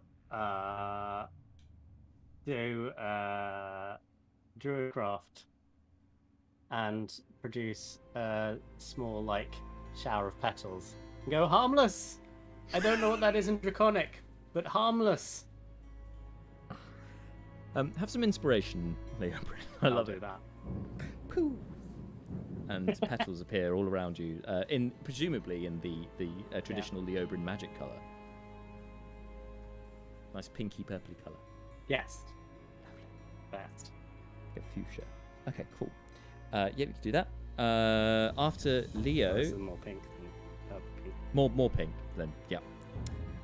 It's not magenta. I don't know. There's probably a name for this specific colour that it is, but it escapes me at this point. Fuchsia. It is fuchsia. Fuchsia. Yes. Thought it was fuchsia. Okay, Brina.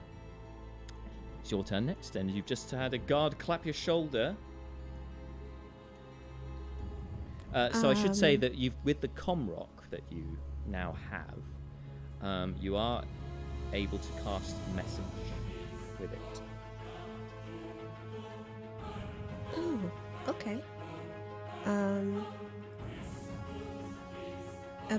Just so I'm understanding what's happening here, is the heir-apparent trying to go outside?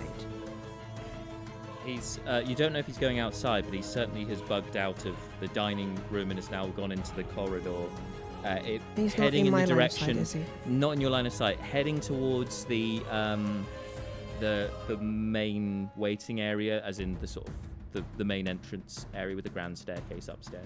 And that's the direction he's heading in. Okay. I would then message. Oh God. No. I don't know. I don't have enough of a direction to be able to message him, can I? He's not in my line of sight. Oh, what, Brucon? No. Oh, the prince. heir-apparent. He's not in your line of sight, no. Hang on 1 second. I think that you... Let me double check the item. How because far I away think, from the door am I? Like, how many feet from the door? as the crow flies, you are 1, 2, 3, 4. You are 20 feet, but there's a table in your way. So it'd be double move to get across the table. So theoretically, you could get over the table and... No, I'll Misty Step there. I'll Misty Step out into the corridor. And if I see him, I'll cast Stone of Truth again. You can see him further down the corridor. Yeah. So yeah, you can use the wand and cast Stone of Truth in his direction. Actually, I'll cast Truth Hurts this time. Okay. What's the radius on that? Sorry, how many creatures does that affect? 60 feet. 60 and I feet. think it's everyone that can hear me. Yeah. Let me see. Each creature of my choice within 60 feet of me Cool. that can hear me. Who are you choosing? Just him and the gods, not my party members, of course. Is it a saving throw they have to make? It is a charisma saving throw, DC 18. Alright. Okay. Pull out the right dice file. Oh, DC 18, did you say? Yep. Oh, he failed that. He 100% failed that. Guards. Ooh. One succeeds out of the two. Oh, 2 successes. The other 3 guards can hear you as well. Okay. They still take half damage though.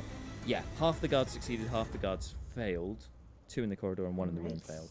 Great. Okay. They take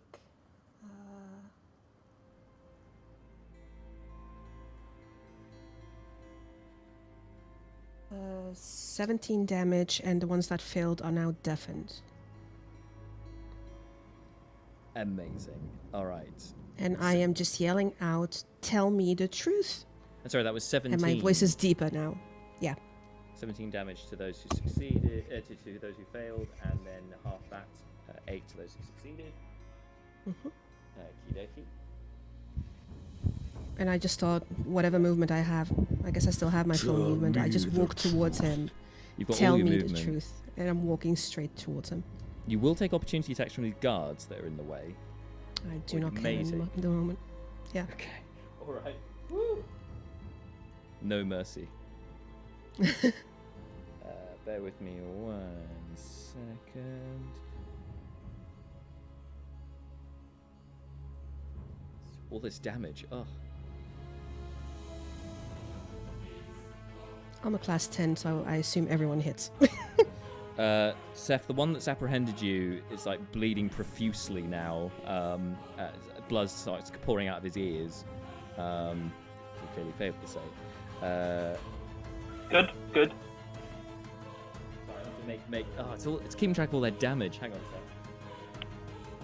Sorry. Even the I think we party just is assumed they're all all unconscious. hurting. We could, couldn't we? We could, but we're not going to do that. All right. And So- even the party, your ears are hurting, for sure.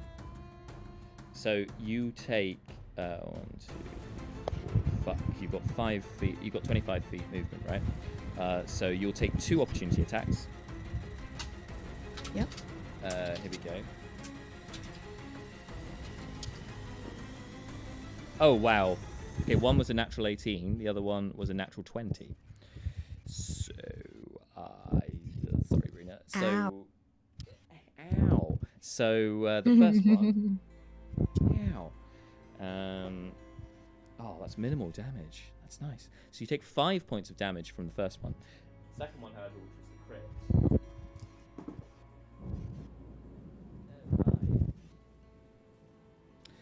You take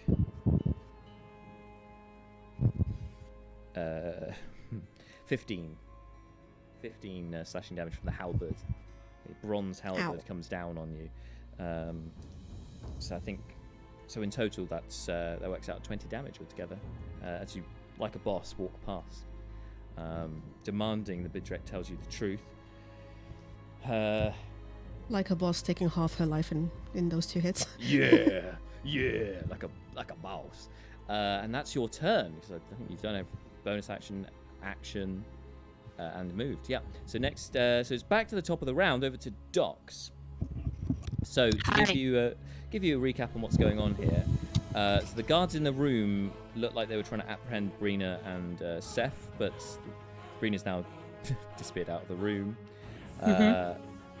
They were wavering and having a conversation with Malar, but Brina's on the warpath, and you've seen her go into the corridor and start bellowing, and all the sounds coming out, and ears are bleeding, and it's a bit unsightly. Too much to see today. She can't take it. Okay. So I'm going to go out into the corridor and see where the heir-apparent is. And then I'm going to dimension door to the other side, to where he is. Okay. Alright. So you do that. That's off the map, unfortunately, but yes, you will. So basically you're in the main, as I say, the main entranceway and the main hallway, and you reappear on the other side of him as he's trying to get out of the room. He seems a bit discombobulated by his ears are bleeding as well.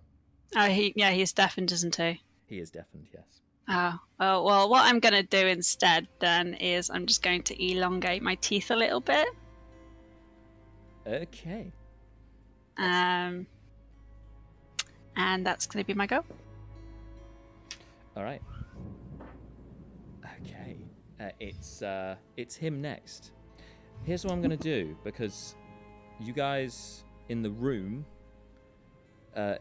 things are starting to calm down a little bit, but the action is now taking place in the next room. So what I'll do is I'm going to move this over a little bit. And we got another room right here.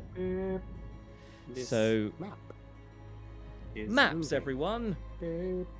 Versatile maps. So we'll say that you come through from this way. So we've got Brina coming forward, like, tell me the truth. Bidrekt can't hear what the hell's going on. And you've got, he's sort of in the center of the room. Staircase is over here, on this side. And we've got Docs, who's just appeared on the other side of him.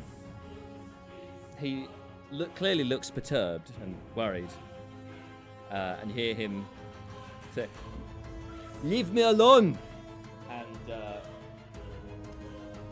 he starts muttering something. Counterspell. Yes. And appearing before you, it'd be just. I don't know if you heard me. I said counterspell. Oh. Okay. Yep. What level counterspell? The highest I can do, 4. Yeah, all right. You're gonna have to roll the counterspell. Shit. Okay. Yeah. It's a DC 15. Yep. Hang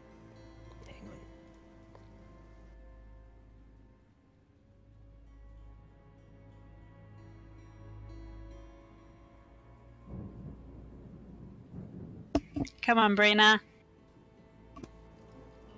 14. Oh no! So close. So mad. Well, so you remember when you turned Neris into a giant ape, Well, Yeah. appearing before you now is a demonic ape, a large creature that, according to the mini, has no head, but that's not true. With giant blackened fists, bigger still than this great head, with two rows of nasty, sharp teeth. Smaller legs, clearly skipped leg day, but a brutish, demonic being appears in front of you in this corridor here. In What his side? stead or in addition? It's a large creature. Oh, What, sorry? large creature. I was going to ask if it was what size it is. Yeah, it's That's a all. large creature. And sorry, Angelique, you had a question? I was just asking, it was polymorph, so in his stead, not in addition. Ah, okay. Right? No, it wasn't polymorph. It was, so it's a creature that appeared in addition to him, not instead Yeah, of him? he's summoned a creature. Shit. Okay. And he then turns and heads immediately for the stairs. It's running up the stairs. I think I've got to roll initiative this week. Okay. All right. That creature will act now because they're actually further up the order. But as they,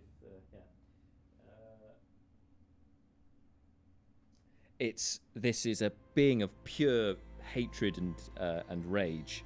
It squeezes through the doorway and into the 10-feet corridor, going immediately for the present threat. Well, threat quotation marks in front of it.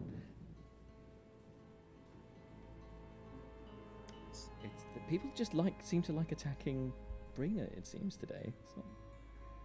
I promise this isn't personal. All right, he. Yeah, firstly with his fists. He starts throwing down at Brina. Oh no, I've missed it. Okay, sorry, what's your armor class, Brina? 10. 10, I thought it was something like that. Well, I rolled a 13 on the dice, so we'll say that hits. Yeah, it's plus 7, so yeah, non-natural 20. You take 10 bludgeoning damage from the first fist. This creature then, with its second fist, lashes out to the guard that's immediately behind you. That's a natural 20. Natural 20 on the guard rather than you. So the guard takes 16 damage.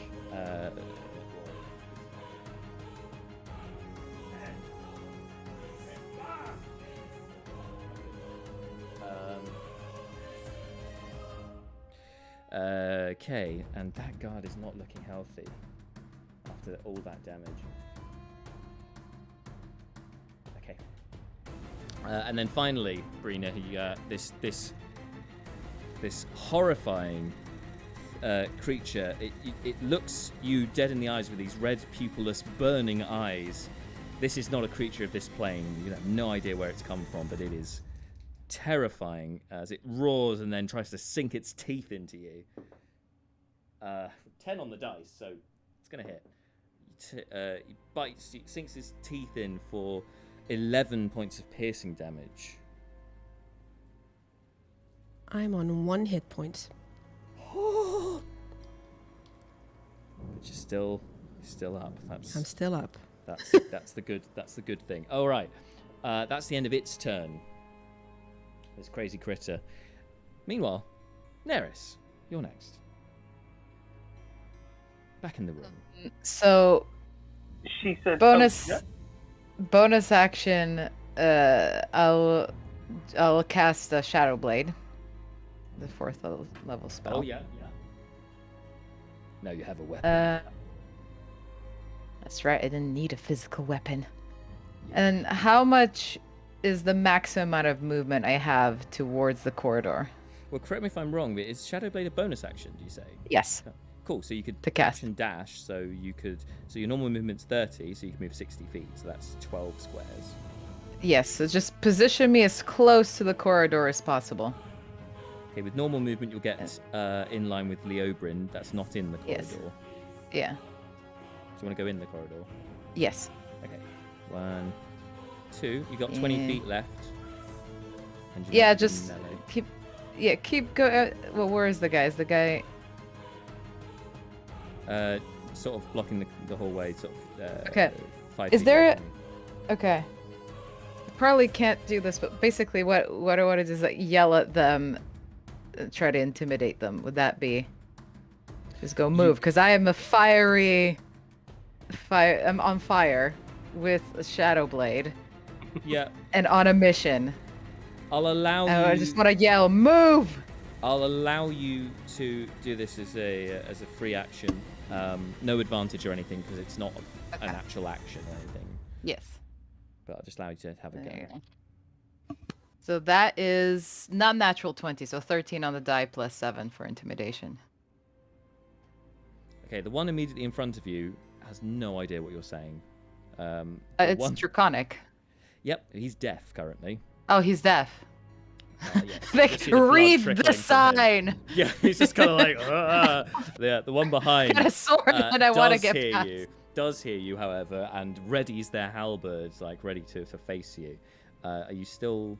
You gonna continue on? Like push past No, them? I'm gonna end my turn there. Move, and they're not moving. So you're like, I will wait until you're done. Okay. Well, it's like Sensible. I give you a chance to move, Yep, but yep. also I don't want to. I'm still squishy. Yeah, that's fair. All right, Seth is next, and you are grappled by a guard who's trying to apprehend you.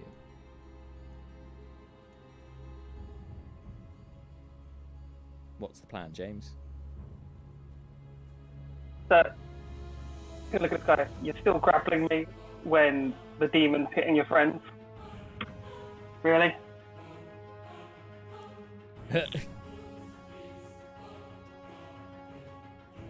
Well, in fairness, that he doesn't know what's how going bad on. does this there. guy look? how This bad guy does he who's look? trying to arrest you, he's done. He's so done. Like, you want to take this chicken out of the oven, like it's gonna get burnt if it stays in much longer. You know, I'm just thinking that it's kind of safer to just knock him out rather Yeah. than break free from the grapple. So, Sure. yeah, gonna hit him. No sneak attack on it. Just gonna hit him. Sure. Okay. Want to try and save the sneak attack for someone bigger. Okay. 18. 18, unfortunately, doesn't hit. As you go to do it, his shield like parries your blow, and he calls out something. It's like those of you who speak Draconic can understand. He's saying he's resisting, and then, as a reaction, the one with the readied crossbow fires a bolt at you, sir. Okay. Oh, I That's a am being non-lethal as fuck against you people. That's a 16. Stop pushing the buttons. 16 to hit. That misses. So the heavy bolt actually bullseyes one of the portraits behind you. I'm trying really hard not to hurt you people, and I hit him in the face again So for a bonus action. It's the bonus action. Okay, yeah, go for it. Trying really fucking hard not to hurt you people. 22. I'm so sorry, Steph. As a reaction, he parries and blocks that one as well with his shield. I'm so sorry. His armor class goes up to 23 when he parries. I'm so sorry, buddy. You are still currently grappled. All right, Cool. that's action, bonus action. You have no movement. That's your turn. Next Yep. is Malar. So massive Brina form moves past Malar, or Neris, fiery Neris moves past Malar, and Malar just dies. He just deflates. Oh well. Yes, Can I yes, go? Team Mum's gonna Here we clear go up. again. Yeah. Can I get over to this guy that's grappling Seth? Yes, 1, 2, 3, 4. Yep, you can get there with 25 feet of movement. Can I grapple the guy that's grappling Seth? Yes, you can. You can form a daisy chain of grapples if you'd like. So it's an opposed. It will be athletics. He's going to use athletics. Yeah, sure. I wonder, do I have? He's so messed up, this guy right now. I've got inspiration as well, so I'm going to use that. Okay. I should have used that for counterspell. Shit. Ah, yeah, that would be a good call. Oh, never mind. Never mind. You've got it for something else now. Oh, and don't forget your That's portents, gonna be- Brina. Going to be 16. What were they? You rolled those. 1 and 9. Give them to you. as Thank the you. last- Yeah, Yep. no worries. Yeah, you did. 16. 16 just succeeds. You only got 15. So yeah, you now. Yep, you've grabbed him. I guess I've grabbed him from like behind or something. So Seth is probably right in my face, and I just, oh, Mr. Seth, you should probably get out of this and go help the others. So he's grappling. He's grabbed Seth with one hand, and you're now grabbing him from behind to try and pull him back. I'll say that while this is the case, that he can't parry if anyone attacks him because he hasn't really got any hands free now. But he is still holding on to Seth. We'll see what happens. You may have just saved his life from next round. Yeah, may have done. All right. You doing anything else, Malar? That's it. Okay, it's the guards next. Seeing what's happening here, the one with the heavy crossbow is going to come over, and he's going to try and grapple Malar. And then we can form a grapple conga. That's the idea. So athletics for me, it's athletics or acrobatics for you. Yeah.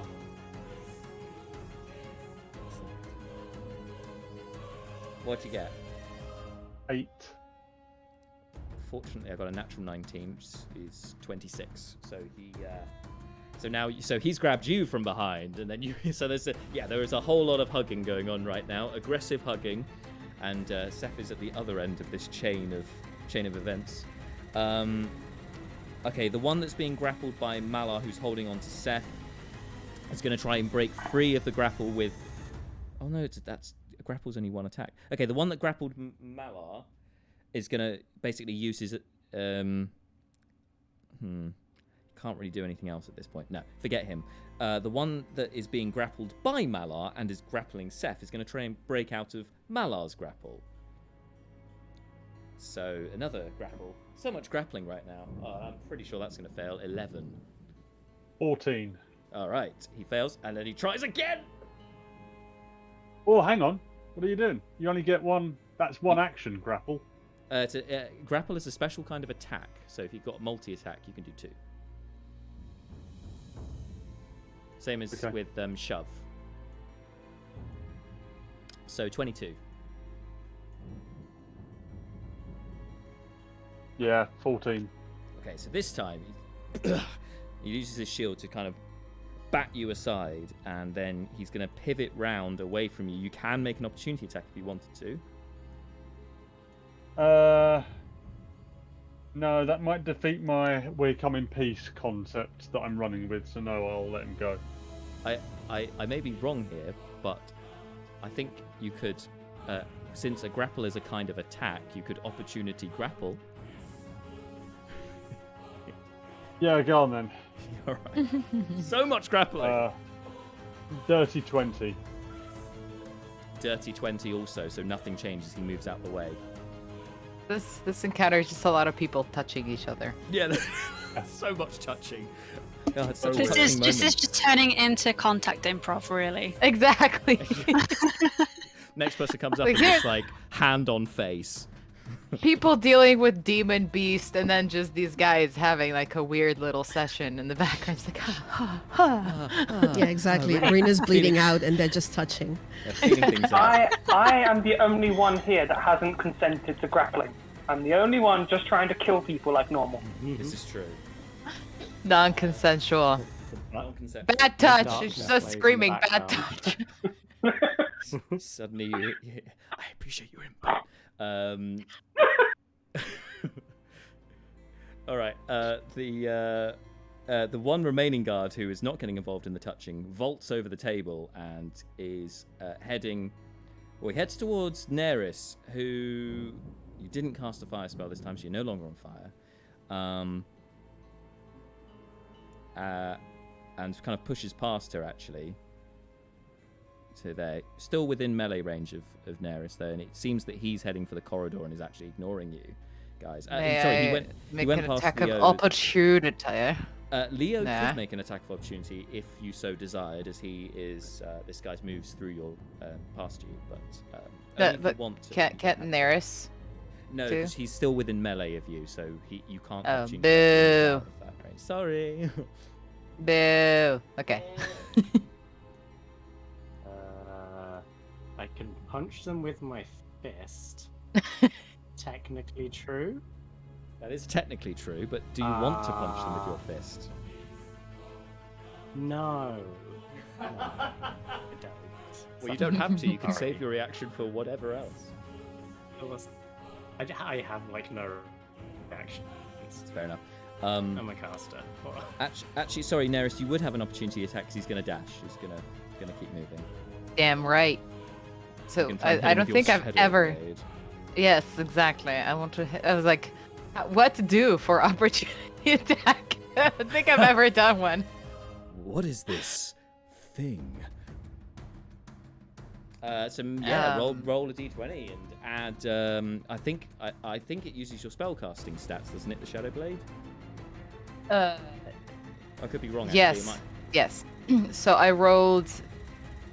Well, I rolled a 19 Okay. on the so- dice. I don't know what I add to that. So you would add your spell casting, your spell attack bonus. So on spells, it's a spell attack. I'm looking at this. I don't think I do have a bonus on it. Yeah. So you're looking on D&D Beyond, right? Yes. I'm looking Yours at Shadow is Blade. It's +7. if you go into spells, Yeah. you got your spell modifier, and then next to it you got your spell attack. Yeah, right at the top of the spells tab. Nothing to do with the spell itself. Yeah, but the this spell one stat. doesn't look like it has a spell modifier. Because Scorching Ray has +7. Yeah. So this has not nothing. not on the spell for Shadowblade, but on your list of all your spells for Neris at the top, it should say it. Right, okay. List of that's- all my spells. Yeah, it should be Oh at the yeah, top. modifier +4. There you go. Learning! So It's the one that's next to it. Yeah, it's not the Next to the modifier. modifier, +7. Yeah. Plus There you 7. go. That's it. So you Okay, rolled a so that's 26. 26 is definitely going to hit. Roll some. You're going to get through that bronze plate armor that he's wearing. So I do a big armor. diagonal for imagery, diagonal give me the bottom image. up Give it to me, slash give it as to he me. goes by. Yeah. Yeah, just like I just he's like lining up, and it's like almost like a baseball bat but more elegant, and I just go whoosh. And I also then make eye contact with the deafened knight and the guy behind him, and be like, "Understand me now?" Like, move out the way. Yeah. Okay. It's the Yeah. one. Roll the damage, please. Yes. Sorry. I'm just getting in the moment. You guys. No, I know, but it might affect how badly they're affected. Yeah. Okay, so that's not great. That's one, but you got two more rolls, you guys. 2 more rolls. Okay. That's 8. Okay, Okay, so that's okay. 9. Okay. And that's a 6. It's alright. It's alright. 15 altogether. It's 15, yeah.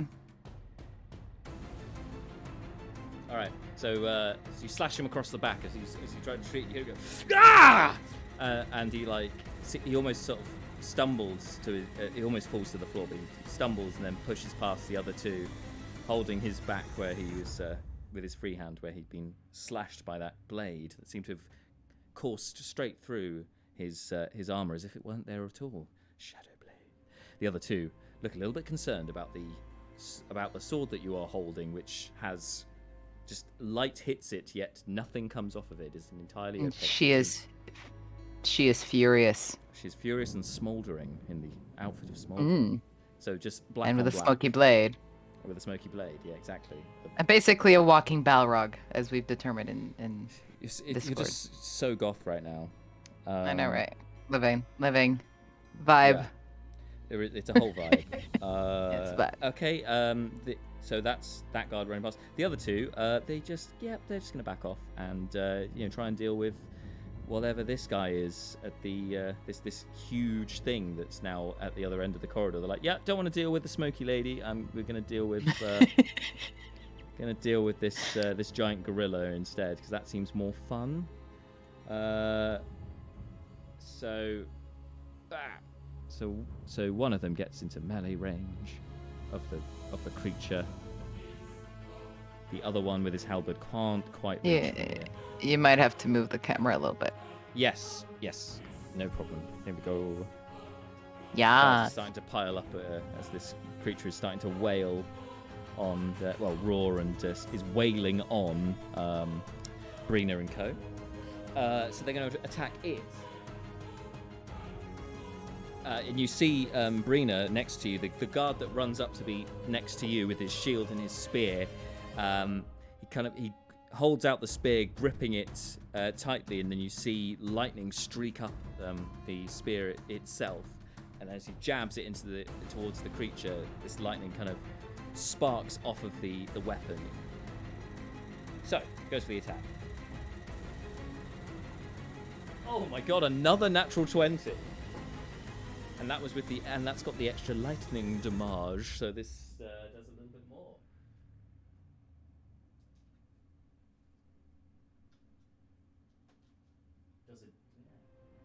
Dragon Warrior does a D8 extra damage, so he's doing a D8 lightning damage on top of the D6 for the spear, and it's 2 because it's a crit. So here we go.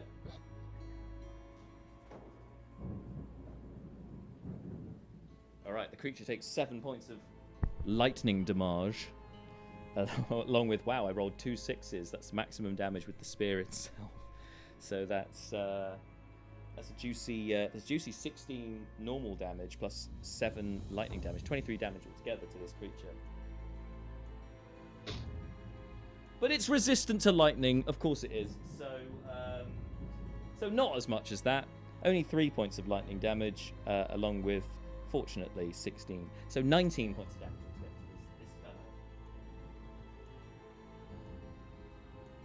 And the creature does not seem bothered about this whatsoever. It's still just in a blind fury, attacking, trying to hit everything in its path, which is now a cluster of heavily armored guards and a very small gnome. A very small grey gnome with a wand.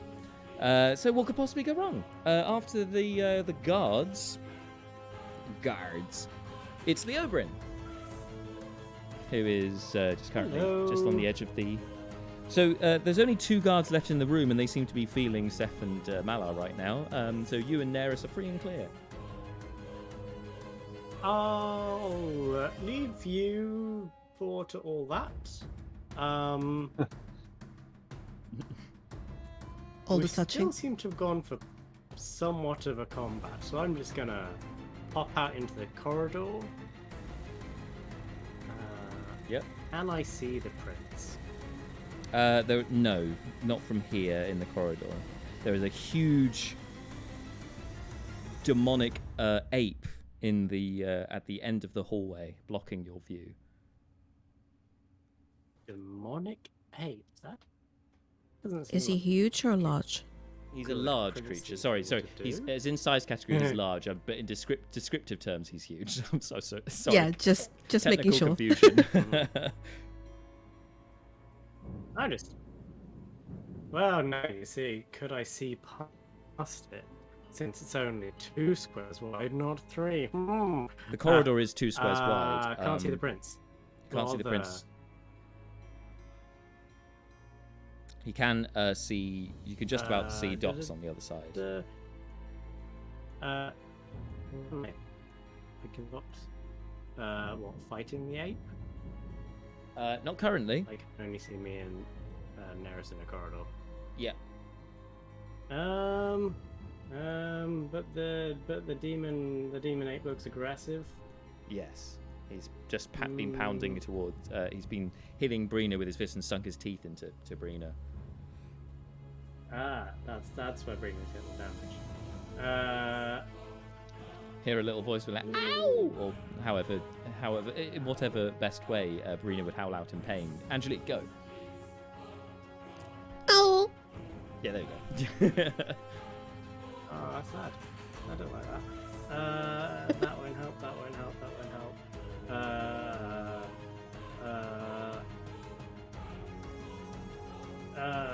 Go on, man. Let's do that one. Is this corridor can fit a creature bigger than the ape, right? It is more of a. I suppose technically it's a 15-foot wide corridor. Excellent. I'll make a 15 by 15 creature then. All right. I will cast Major Image. Okay. What the demon apes not like? I'm gonna make an angel snake. An angel snake. I would like snake with wings. Ooh. How about a 15 by 15? Is the term in D&D the same term? Let me just look it up. Oh, like a quartil. No, I want a Liland. I do not know what that is. Yeah. Like a human body, pair of wings, snake tail, big weapon, celestial. Like a celestial yuntai. Like a, yeah, like if you got an angel, but also it was a snake person. What the snake people? Yeah, the yuntai. A yuntai. Like the snake, but they're like people, aren't they? Like, The this is purebloods like are, but the ones Yeah. with the snake heads are also yuntai, if I remember rightly. Yeah, there's like a UNT monstrosity, which is like snake, serpent's body, human arms, and the snake head. And the one with the human body and a snake's tail, okay. but and has loads of arms as well. But anyway, we're getting sidetracked. Sorry. I feel like there is a more accurate name for a snake body, human torso, like a snake centaur. Snake tour. Anyway, like a snake centaur with wings, and it's good. Flying snake tour. And I want one of those in the corridor. I'm gonna to build appear something. just in front of the ape. This can only go well. Wait. That talking about creatures like go important.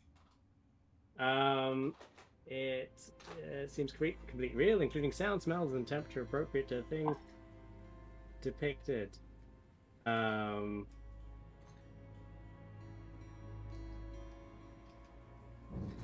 Okay. And you want it appearing behind the creature? No, I want it appearing in front of the creature. I want I want to scare the creature off. That I would want be this, celestial to appear. Yeah.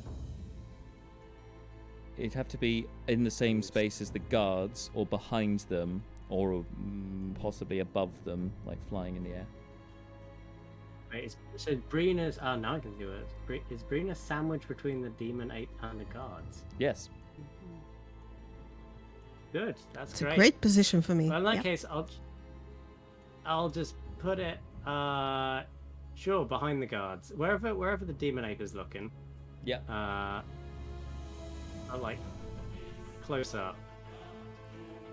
So this angelic yeah, flying and, snake I appears want it to be like between. Yeah. Yeah. And then it shall say in the voice of an angel, i.e. terrifying, "Begone, fiend!" And it shall be all glowy and bright and celestial. And so it shall be, for it was written. Indeed. Okay. It does this. The ape is in a blind fury and not paying too much attention to it currently. Gosh dang. That could certainly change, but for now, big old snake. Yes, be gone, fiend. This creature's still, pounding away, rampaging. Okay, so that was your action, and I take it you're not moving any closer to the to either your Nope. image or to. Yep, I think it's good. fine. Very sensible. Brina, you're next. Okay. In all this commotion, do I still see the prince? You can't see the prince from where you are now because of the doorway, the end of the hallway, and he's gone up. You know that he went up the stairs, but he's now out of visual range. He went up the stairs. Okay. Then I am going to cast.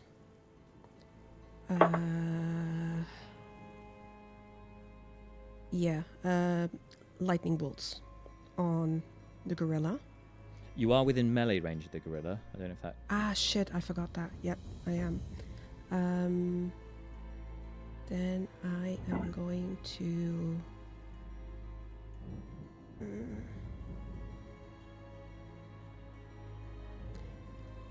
Yeah, I'm gonna Misty Step first, Yeah. and then do that. So remember, you can only cast one leveled spell a turn unless it's with your magic item. So Yeah, I know. 3, 4, 5, 6. So you misty step past the creature into the room. So now you can see the guy ascending the stairs. And you're Wait, in where there. did you move me? I'm sorry, I can't. Oh, I'm so sorry. Who else is there? Docs. That's Docs. Okay. Great. Done that, and then I want to. Do I have potions on me at all? I do not. I am so sorry. Can I try? Can I do something else instead of Misty Instead of Step? misty step. Yeah. Yes, because I keep forgetting that I have telekinetic now. I want to shove him instead. Ah, yes. It's a strength save. Is that right? Let me see.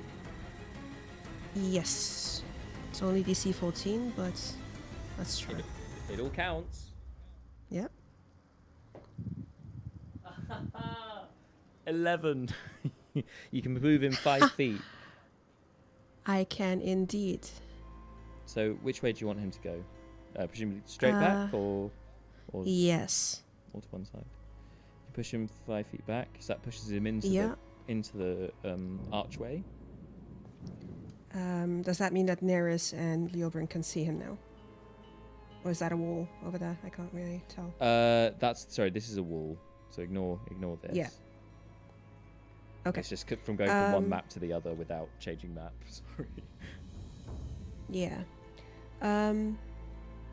Well, now I've done that, I will cast Lightning Bolt on him. Sweet, go for it. Yeah. Is it a con save, something like that, I think it's a spell attack. Let me see. or a spell attack? Okay. Pretty sure. Yep. 8d6 like a fireball. So that's a lot of dice. Oh, these are good. These are so good. Yeah, but so do I have to make a saving throw against? Oh shit! I need to. Or do you hit roll an first. attack? I need to hit first. That's what it is. I need to hit Ah. first. Or is it a save? It's been a while, people. Yeah, no, I know. Don't worry about it. Dex save. Dex save. That's what it Dex is. Dex save. There we go. So I'm also like, but what are we doing now? Okay. Yep. It's been a while. 20 non-natural. Shit. Okay. So yeah, I think it half takes half still. damage. Yeah. Mhm.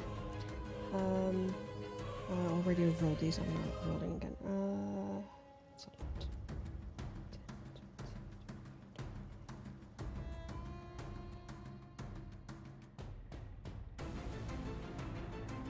That is 39. But then halved. Halved to 19, and then halved again because it's resistant to lightning damage. So it takes Of course it 9 is. damage. But hey, Brina, Alright. Brina may not have got that from that attack before. So, but now she knows. Yep. That's it for me. Okay, great. I could move, but the gods are in melee, aren't they? The guards are in melee range of you. That's true. They seem to be Yeah. more concerned about the creature than you, but for sure. You shove the creature back. It uses this opportunity now as its turn. It starts speaking in a language which. Well, does anyone speak Abyssal?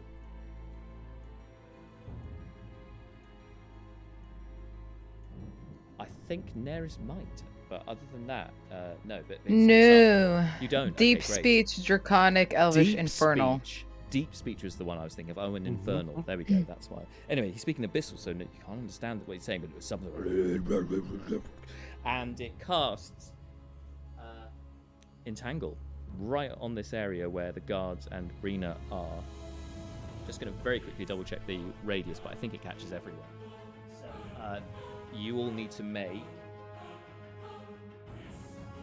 DC 13 strength saves, I think, against Entangle.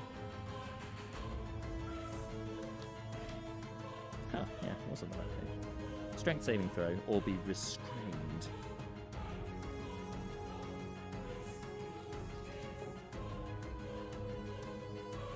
Well, that's a weird time for it, but a natural 20. Yes! Yes, Brina! 2 guards save. It's two minus guards 1, but fail. still. Yeah, but still, it's better than 13. I thought, oh no, that's really playing into Brina's weaknesses. But yeah, the entangle area is a 20-foot square, so yes, that can cover all those guys. It would also grab the snake, the giant flying snake of celestial radiance, if it existed. The plants like tangle up and try to grab it, but seem to pass straight through it because it's just a major image. So 2 of the guards are now restrained by these tangling vines. 2 of them are not, but they are all concerned. And Brina, most importantly, is not tangled up in those vines. The creature, that was its action. So that is pretty much its turn. So last thing it will do, for now, is it sees you guys and is fairly satisfied with you getting tangled up in the vines. It's going to turn around and it's going to go after the one person who's free and clear and possibly going to attack it. It runs up into melee range of Dox. And that's its turn. And next up is Dox. Hi. Hi. Hi. It comes up. Okay. Hi. As your turn. Okay. Can I still see heir-apparent? Yes, he is ascending the stairs quickly. Cool. He's How there. far is he from me? 25 feet. As the crow flies. That's close enough.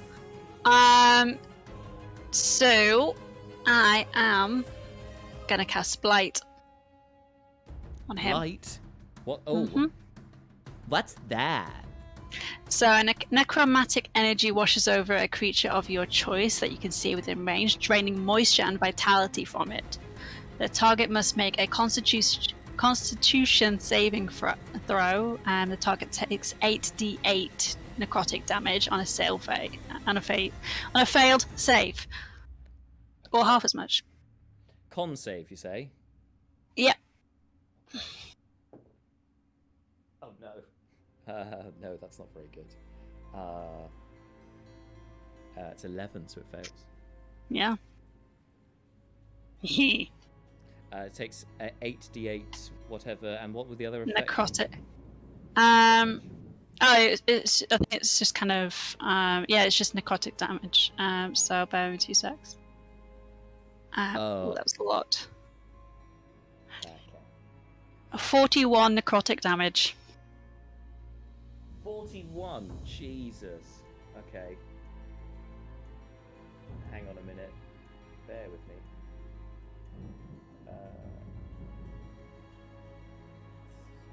Eat him. Okay. 41 necrotic damage, you say? So wow. Mhm. He's pretty. Oh, He's looking ropey at that, and he has to make a concentration check, which is half the damage, which is 41 halved is DC 20. So he has to get a DC 20 concentration check, or he will lose the spell that he's concentrating on.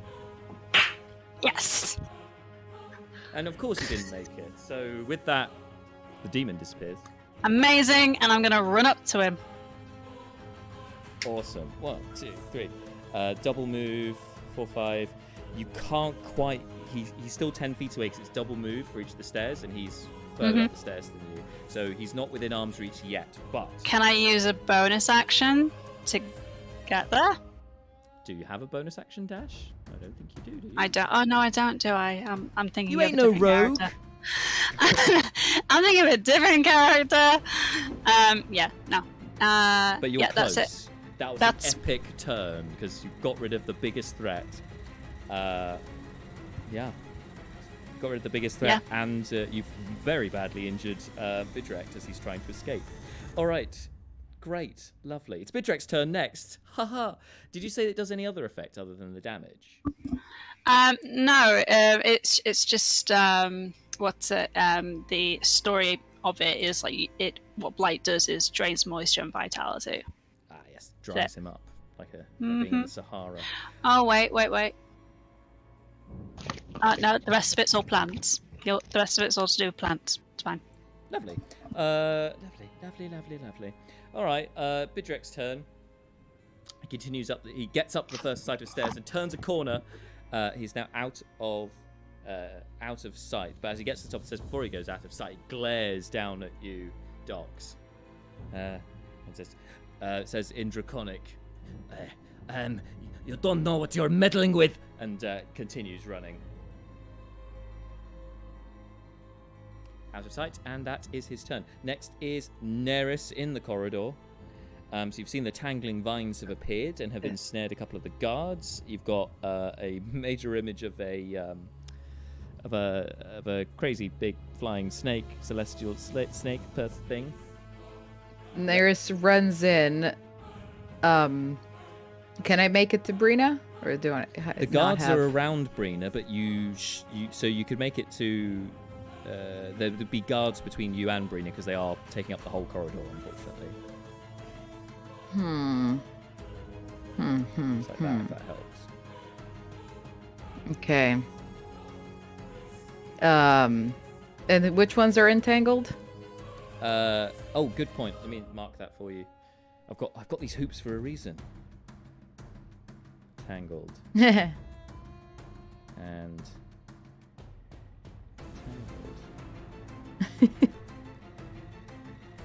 Because I have a health potion, okay. so that's what I'm trying to get to. You could try and lob it to Brina, but she'd have to use a reaction to try and catch it, I'll say. I don't know. Is it worth the risk? -1 acrobatics. So Yeah. maybe- And I'm not great on that either, so it's Oh, sorry. Because the demon has been essentially evaporated, the entangle goes as well, because it's no longer on the plane, so nobody's So entangled. can I shove them? Yeah. I'd like to shove. You could certainly, as an action, try and shove. Let's say this As one would be a easier. show of non-lethal violence, because I could so- just stab, but so, I'm choosing to shove. Shove is athletics check, please. Yes. I'm not my strongest, but you know. It's worth a try. It's an Move. 8. Oh, I'm Eight. so sorry. They have a +7 on their athletics, so Yeah. so yeah. No, you I have a push into- +0. You push into his bronze plate armor, and it doesn't move. It just hit clink. And just like this guard who was tangled a moment ago just turns around to you like, what the fuck? Do you Well, just I'm push there, me? I Brina- just hold up the sword. It's like Yeah, my Brina, God. Brina is actually going to use that moment to say, "Did you see what she did with that sword? You should be happy she just pushed." yeah, that's right. Guard's just Okay. looking from one to the other, up and down, up and down, up and down. Double take. Yep, cool. You doing anything else for your turn? I mean, can I? I don't. You've I got a don't- bonus action if you have anything you can do with bonus action. I don't. Not really. Sorcery stuff, I don't know. Okay, no worries. Seth next. Back to the touchy-feely session. Oh, James is off camera. Oh, there he is. I'm here. I wasn't So lying down. Seth is Seth's feeding Return to the himself. touching. Sorry, Seth is being currently apprehended / touched by a guard. It's Cool. Yep. unsolicited grabbing. Still non-lethaling people. Yep. So going to Guy use is a grappling bonus you. action Yeah. to hit this guy in the head. Yeah, do it. So make an attack against grapple dude. Or grab it, or grab Twen- number 1. 21. Yeah, he uses reaction to parry, blocking that one. You said he couldn't parry because Malar was grappling. But he broke out of Malar's grapple on his turn last time, so he's so he has a free hand now. Sorry, but you haven't. Oh, you've used your bonus action. You've still got an action, Yep. and he can't Trying to parry decide if I twice. want to just kill him. Okay. Oh, I've never not hit so much on someone before. I'm going to non-lethal him. All right. He's on single digits. 28. Yeah, No, 29. you got him. You got him. You get sneak attack, right? Because Yeah, I'm of going the to swashbuckler fucking stuff. sneak attack him. So he only has 4 hit points. So you got him. You got him. You just with that finally you managed to get your arm free. Pang! Hit him right in the helmet. The visor comes down and he collapses to the ground. You got him. And there's still one guard next to us, isn't there? He's not next to you, but he isn't grappling Malar currently. He's giving Malar a nice big hug. Cool. I'm just gonna walk up next to him, scimitar in hand, and stare at him. Okay. Right in front of Malar. Ready so you can witness to- what's going on. Yep, ready to kill him on the next go. And speaking of Malar, it's Malar's turn. Kill him. Malar will look at this guy and, please, you have to believe me. We are here to help. I will let you go now, to show you no ill will. Please, you have to leave. The king has sent us to sleuth out this problem. No, let the guy go. I mean, just to be clear, he's grappling you. You're not grappling him. The one you were grappling broke out. But you can still say this, like, I'm gonna let you say the go now. words. That's funnier. I say, yeah, fine. I love it. I'm gonna let you go now. And he's like holding on to you, like around the neck. I love it. Yeah, you can do that. Do you want to make a persuasion check? Yeah. 9. Oh, sorry, 8. 8. He doesn't seem to be too bothered about this, so you can tell his grip hasn't got tighter, hasn't got looser. You still have an action if you want to try and break out the grapple or anything like that. No, I'm not going to do that. I'm going to do nothing threatening at all. This guy's Okay. tied up. I've got to go, so I'm signing off there.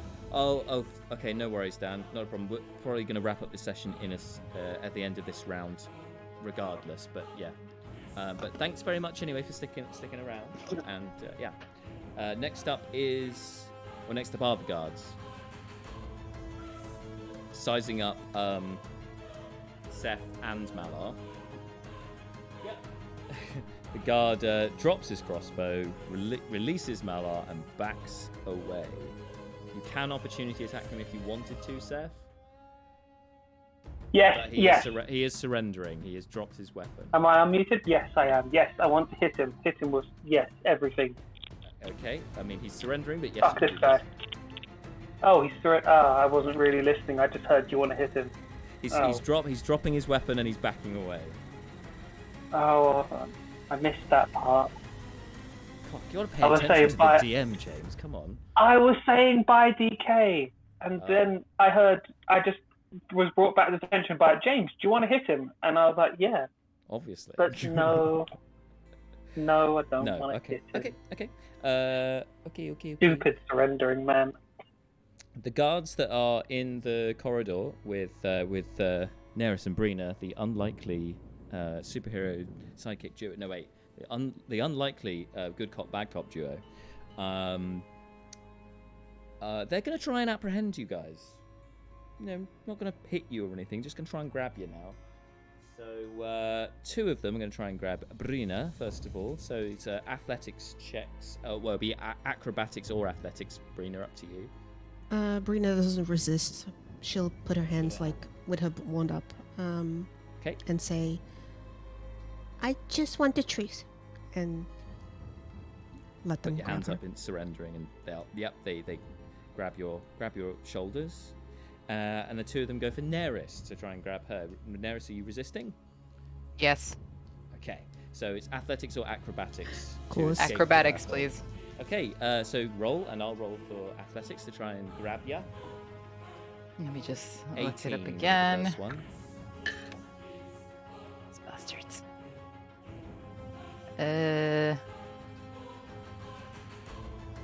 That is non-natural 20. Okay, so you escaped the first grapple. The second grapple was less. It was Yes. it was 15. So you try another acrobatics and see if you can beat 15.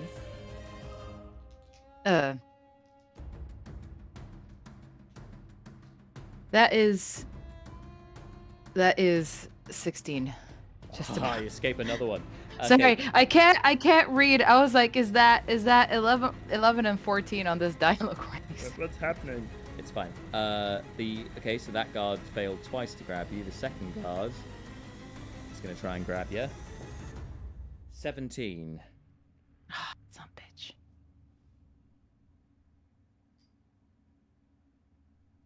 So then you roll acrobatics and see if you can beat 17.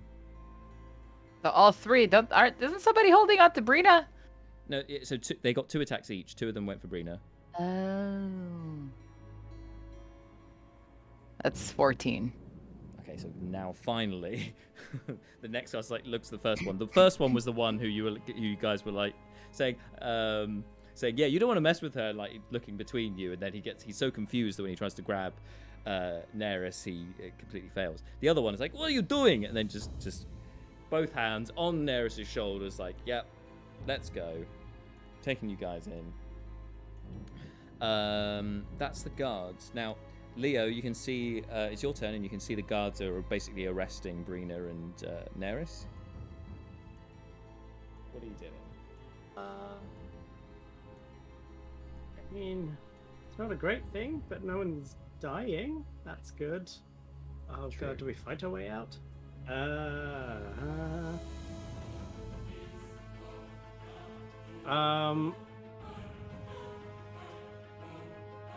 Problem is, while I'm assuming a big celestial snake winged person could speak many languages, I can't. I mean, I'll make it speak common and hope. Yes, but my huge Leland, I want it to point its sword at the guards and say, "Release them." Release them. All right. See what happens. Okay, this will be a persuasion check. Please. Alrighty. What's the number? That is 11 plus 8, 19. They look up at this angelic form. Immediately, Brina and Neris, you feel the guards relinquish their grip upon you, looking up at this godlike snake with wonder and confusion. Brina's mouth is open, looking at it. Alright, Okay. I think I roboted out a bit. I missed what happened. They look up at it in awe and wonder and let go of Neris and Brina. Yeah, Leo Run! Bryn. Run! Run! Okay, cool. And then bottom of the round is Brina. So the guards are a bit distracted by this giant ethereal snake with wings and they a sword. let go, right? They let go. Okay. Brina is gonna peace out of there with Misty Step. Bye. Okay. 6. Yep. So Daenerys can do her thing if she wants to, and I actually think I'm just gonna use all my movement and then action dash to go towards the prince. Follow Dox. 2, 3, 4, 5, 6, 7, 8, 9, 10. Okay, so you overtake Dox. About. Do I see him? You haven't got to the top of the stairs, so you can't see him, unfortunately. Okay. That's me. Yeah, that's you. Cool. All right, so... I want to do one more thing. Yes? Well, it needs a round, so... Oh. Okay, well, top of the round is Doc. I was gonna leave half an hour ago, and I'm so committed to this. I've been wanting to do it since like an hour and a half ago. Oh, okay. Well, your turn is coming. It's Dox, and then Bidrekt, and then it's Nera. So it's Dox, over to you. You're on the stairs. Okay. I know you're off the webcam. Mhm. Okay, so I guess I'll run up the stairs after him. Okay. Theatre of the Mind. You run up the stairs. Mhm. And you see him, and he is heading for the next set of stairs up. Okay, how far away is he from me? He's about... so once you get to the top of the stairs, which would have used... Yeah. Getting to the top Sorry. of the stairs would use all of your movement. Yeah. There's double moves to get up there. Mhm. So top of the stairs, so you can see him. He's about 40 feet. Oh, fuck. Okay, hold on. Please hold. Please hold. Please hold.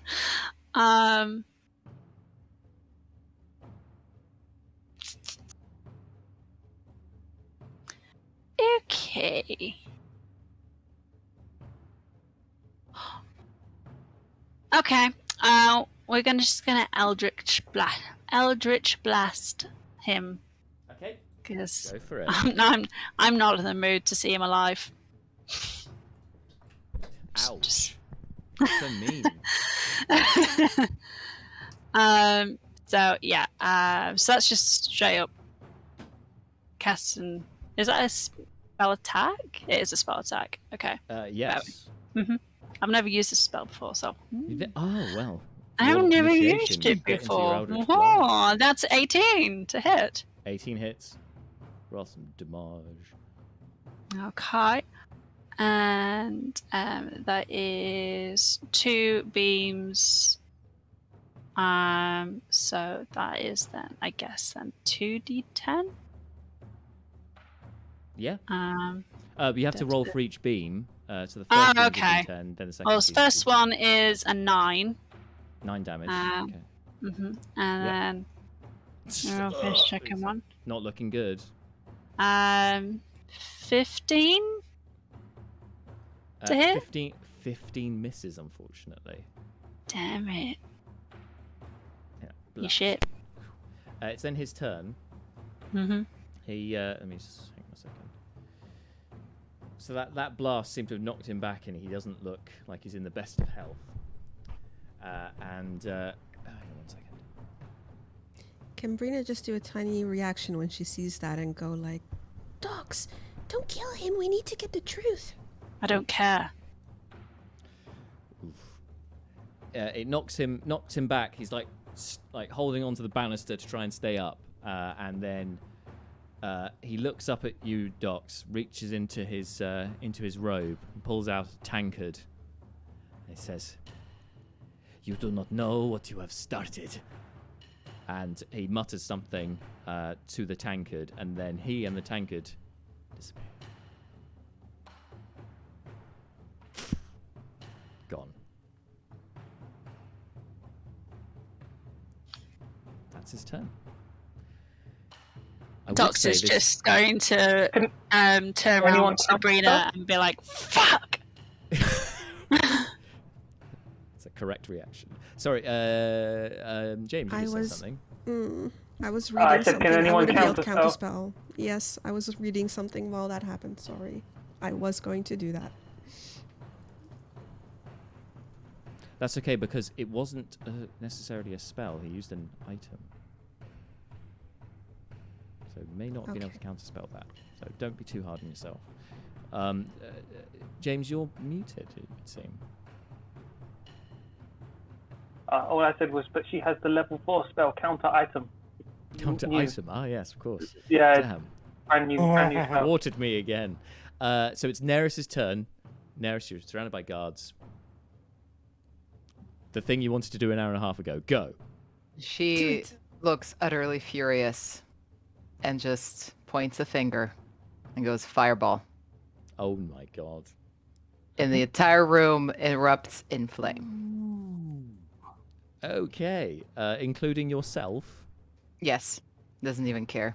Would you like to use the source? Yeah, a careful, sorcery point? careful. Yeah, careful spell, obviously. Oh, you can so I careful succeed spell on so the... it doesn't hurt you. Oh, okay. Yeah, I can use a sorcery. Else.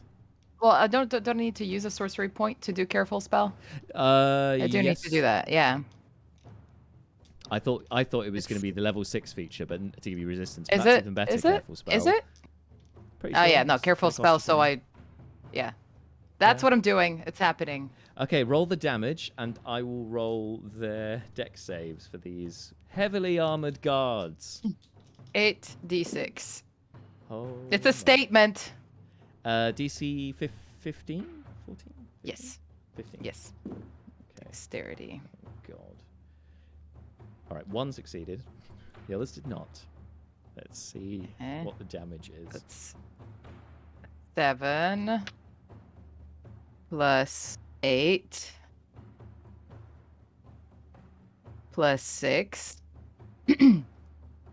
And then another 6. So that's I wasn't keeping track. So 8d6. 7, 8, 6, 6. That's 15 and 12. 27. 27, yeah. 27. 27. Oh Okay. my god, yeah. Okay. So yeah. Cool. So It just erupts in fiery fury, and there are 2 of them next to me. Yep. So if they're still standing, they're still gonna get little Sousson, little Salt Bay of fire. It's a little. They're gonna put some shades on and go like over their burnt corpses. Yeah. As you do this, so you do this. 3 of them fall down dead. One of them is not, but it's like part of their cloak is aflame, and they're looking at you horrified. Like, Are there 3 of them in there or 4? There's 4 of them in there. Oh, 3 of them okay. are now dead, burning to a crisp inside their armor as they collapse to the ground. The 4th one looks terrified, and in Draconic says, "What are you?" As you come past. Your worst nightmare. I look into him, your worst nightmare, and I don't know, added intimidation. I don't need. I'm literally on fire. You've got your orange eyes. I'm on fire, and my outfit adds the billowing smoke. And you've got the sword still, because you can still concentrate on that. So you're just I am just a visage. black and red and orange. It's all A Balrog. terrifying. I'm basically a Balrog. Yeah. A Balrog of Morgoth. Yeah. So you say your worst nightmare. Shadow And that's the trailer, everybody. Or maybe I say shadow and flame, but I like the other one better. Maybe the other one better. You know what they awoke in the darkness. Neris Aradel. Okay, and that is where we're going to end tonight's session. It's gone on. It's a bit of a long one tonight. We've also this seems an appropriate time. So just to recap, Bidrekt has yeeted out of there with seems some sort of teleportation, like a Horcrux of some variety of something. I don't know. All the references. A teleportation device contained in a tankard. It just looked like from what you saw, Docs, it just looked like an ordinary pewter tankard that you'd find in a rundown tavern. It didn't seem anything too extravagant, which made it stick out a lot from any other items that you would find in this building. Would Seth know what it was if he saw it? Like, would he recognize it? Type of If he- tankard? He would possibly, but you would have to ask him. And why would you ask? Well, you might ask him, and yeah, we'll find out next time, perhaps. And meanwhile, Neris has gone on a rampage and killed 3 of the guards. And I still take the damage, right? 'Cause And Seth, I did it. No, myself. No, because you careful spelled, right? So you don't. do No, that. but that's you succeed on the take throw. You still take damage. You take half damage. Oh, well then, yeah, you. So do. I'm just gonna take 13 points off. All right then, fair enough. I appreciate your honesty. So Neris kills 3 guards, and Seth, after 5 times trying to do so, finally non-lethaled a guard. I mean, these are character arcs going in. These are trains moving in very different directions. I like this. I love how you're saying that while in the chat for ourselves, I'm making the suggestion that we kill everyone so there's no Oh, witnesses. and there are no witnesses. Yes. Lovely contrast there. Anyway, Yeah. let's leave it there for today. That was session 90, everybody. We are closing in on Damn. 100 sessions. Amazing. And a pivotal session. Wheels are in motion, folks. What's happened here today is going to advance things in more ways than you know. Anyway, we're going to leave things there for today. Guys, thank you so much for sticking with us tonight. That goes to you players and to you, the audience as well, sticking with us tonight. We will be back not long in 1 week's time before we go on our late summer break. So make sure you don't miss the next session to find out what the hell they're going to do now in this smoking ruin of Oryxdoon Manor. Until then, whatever you're doing, stay well, stay hydrated, because it's going to be hot. Stay cool, and all of you, stay safe. And we'll see you next time. Bye. Bye. Bye. Bye. We're getting those...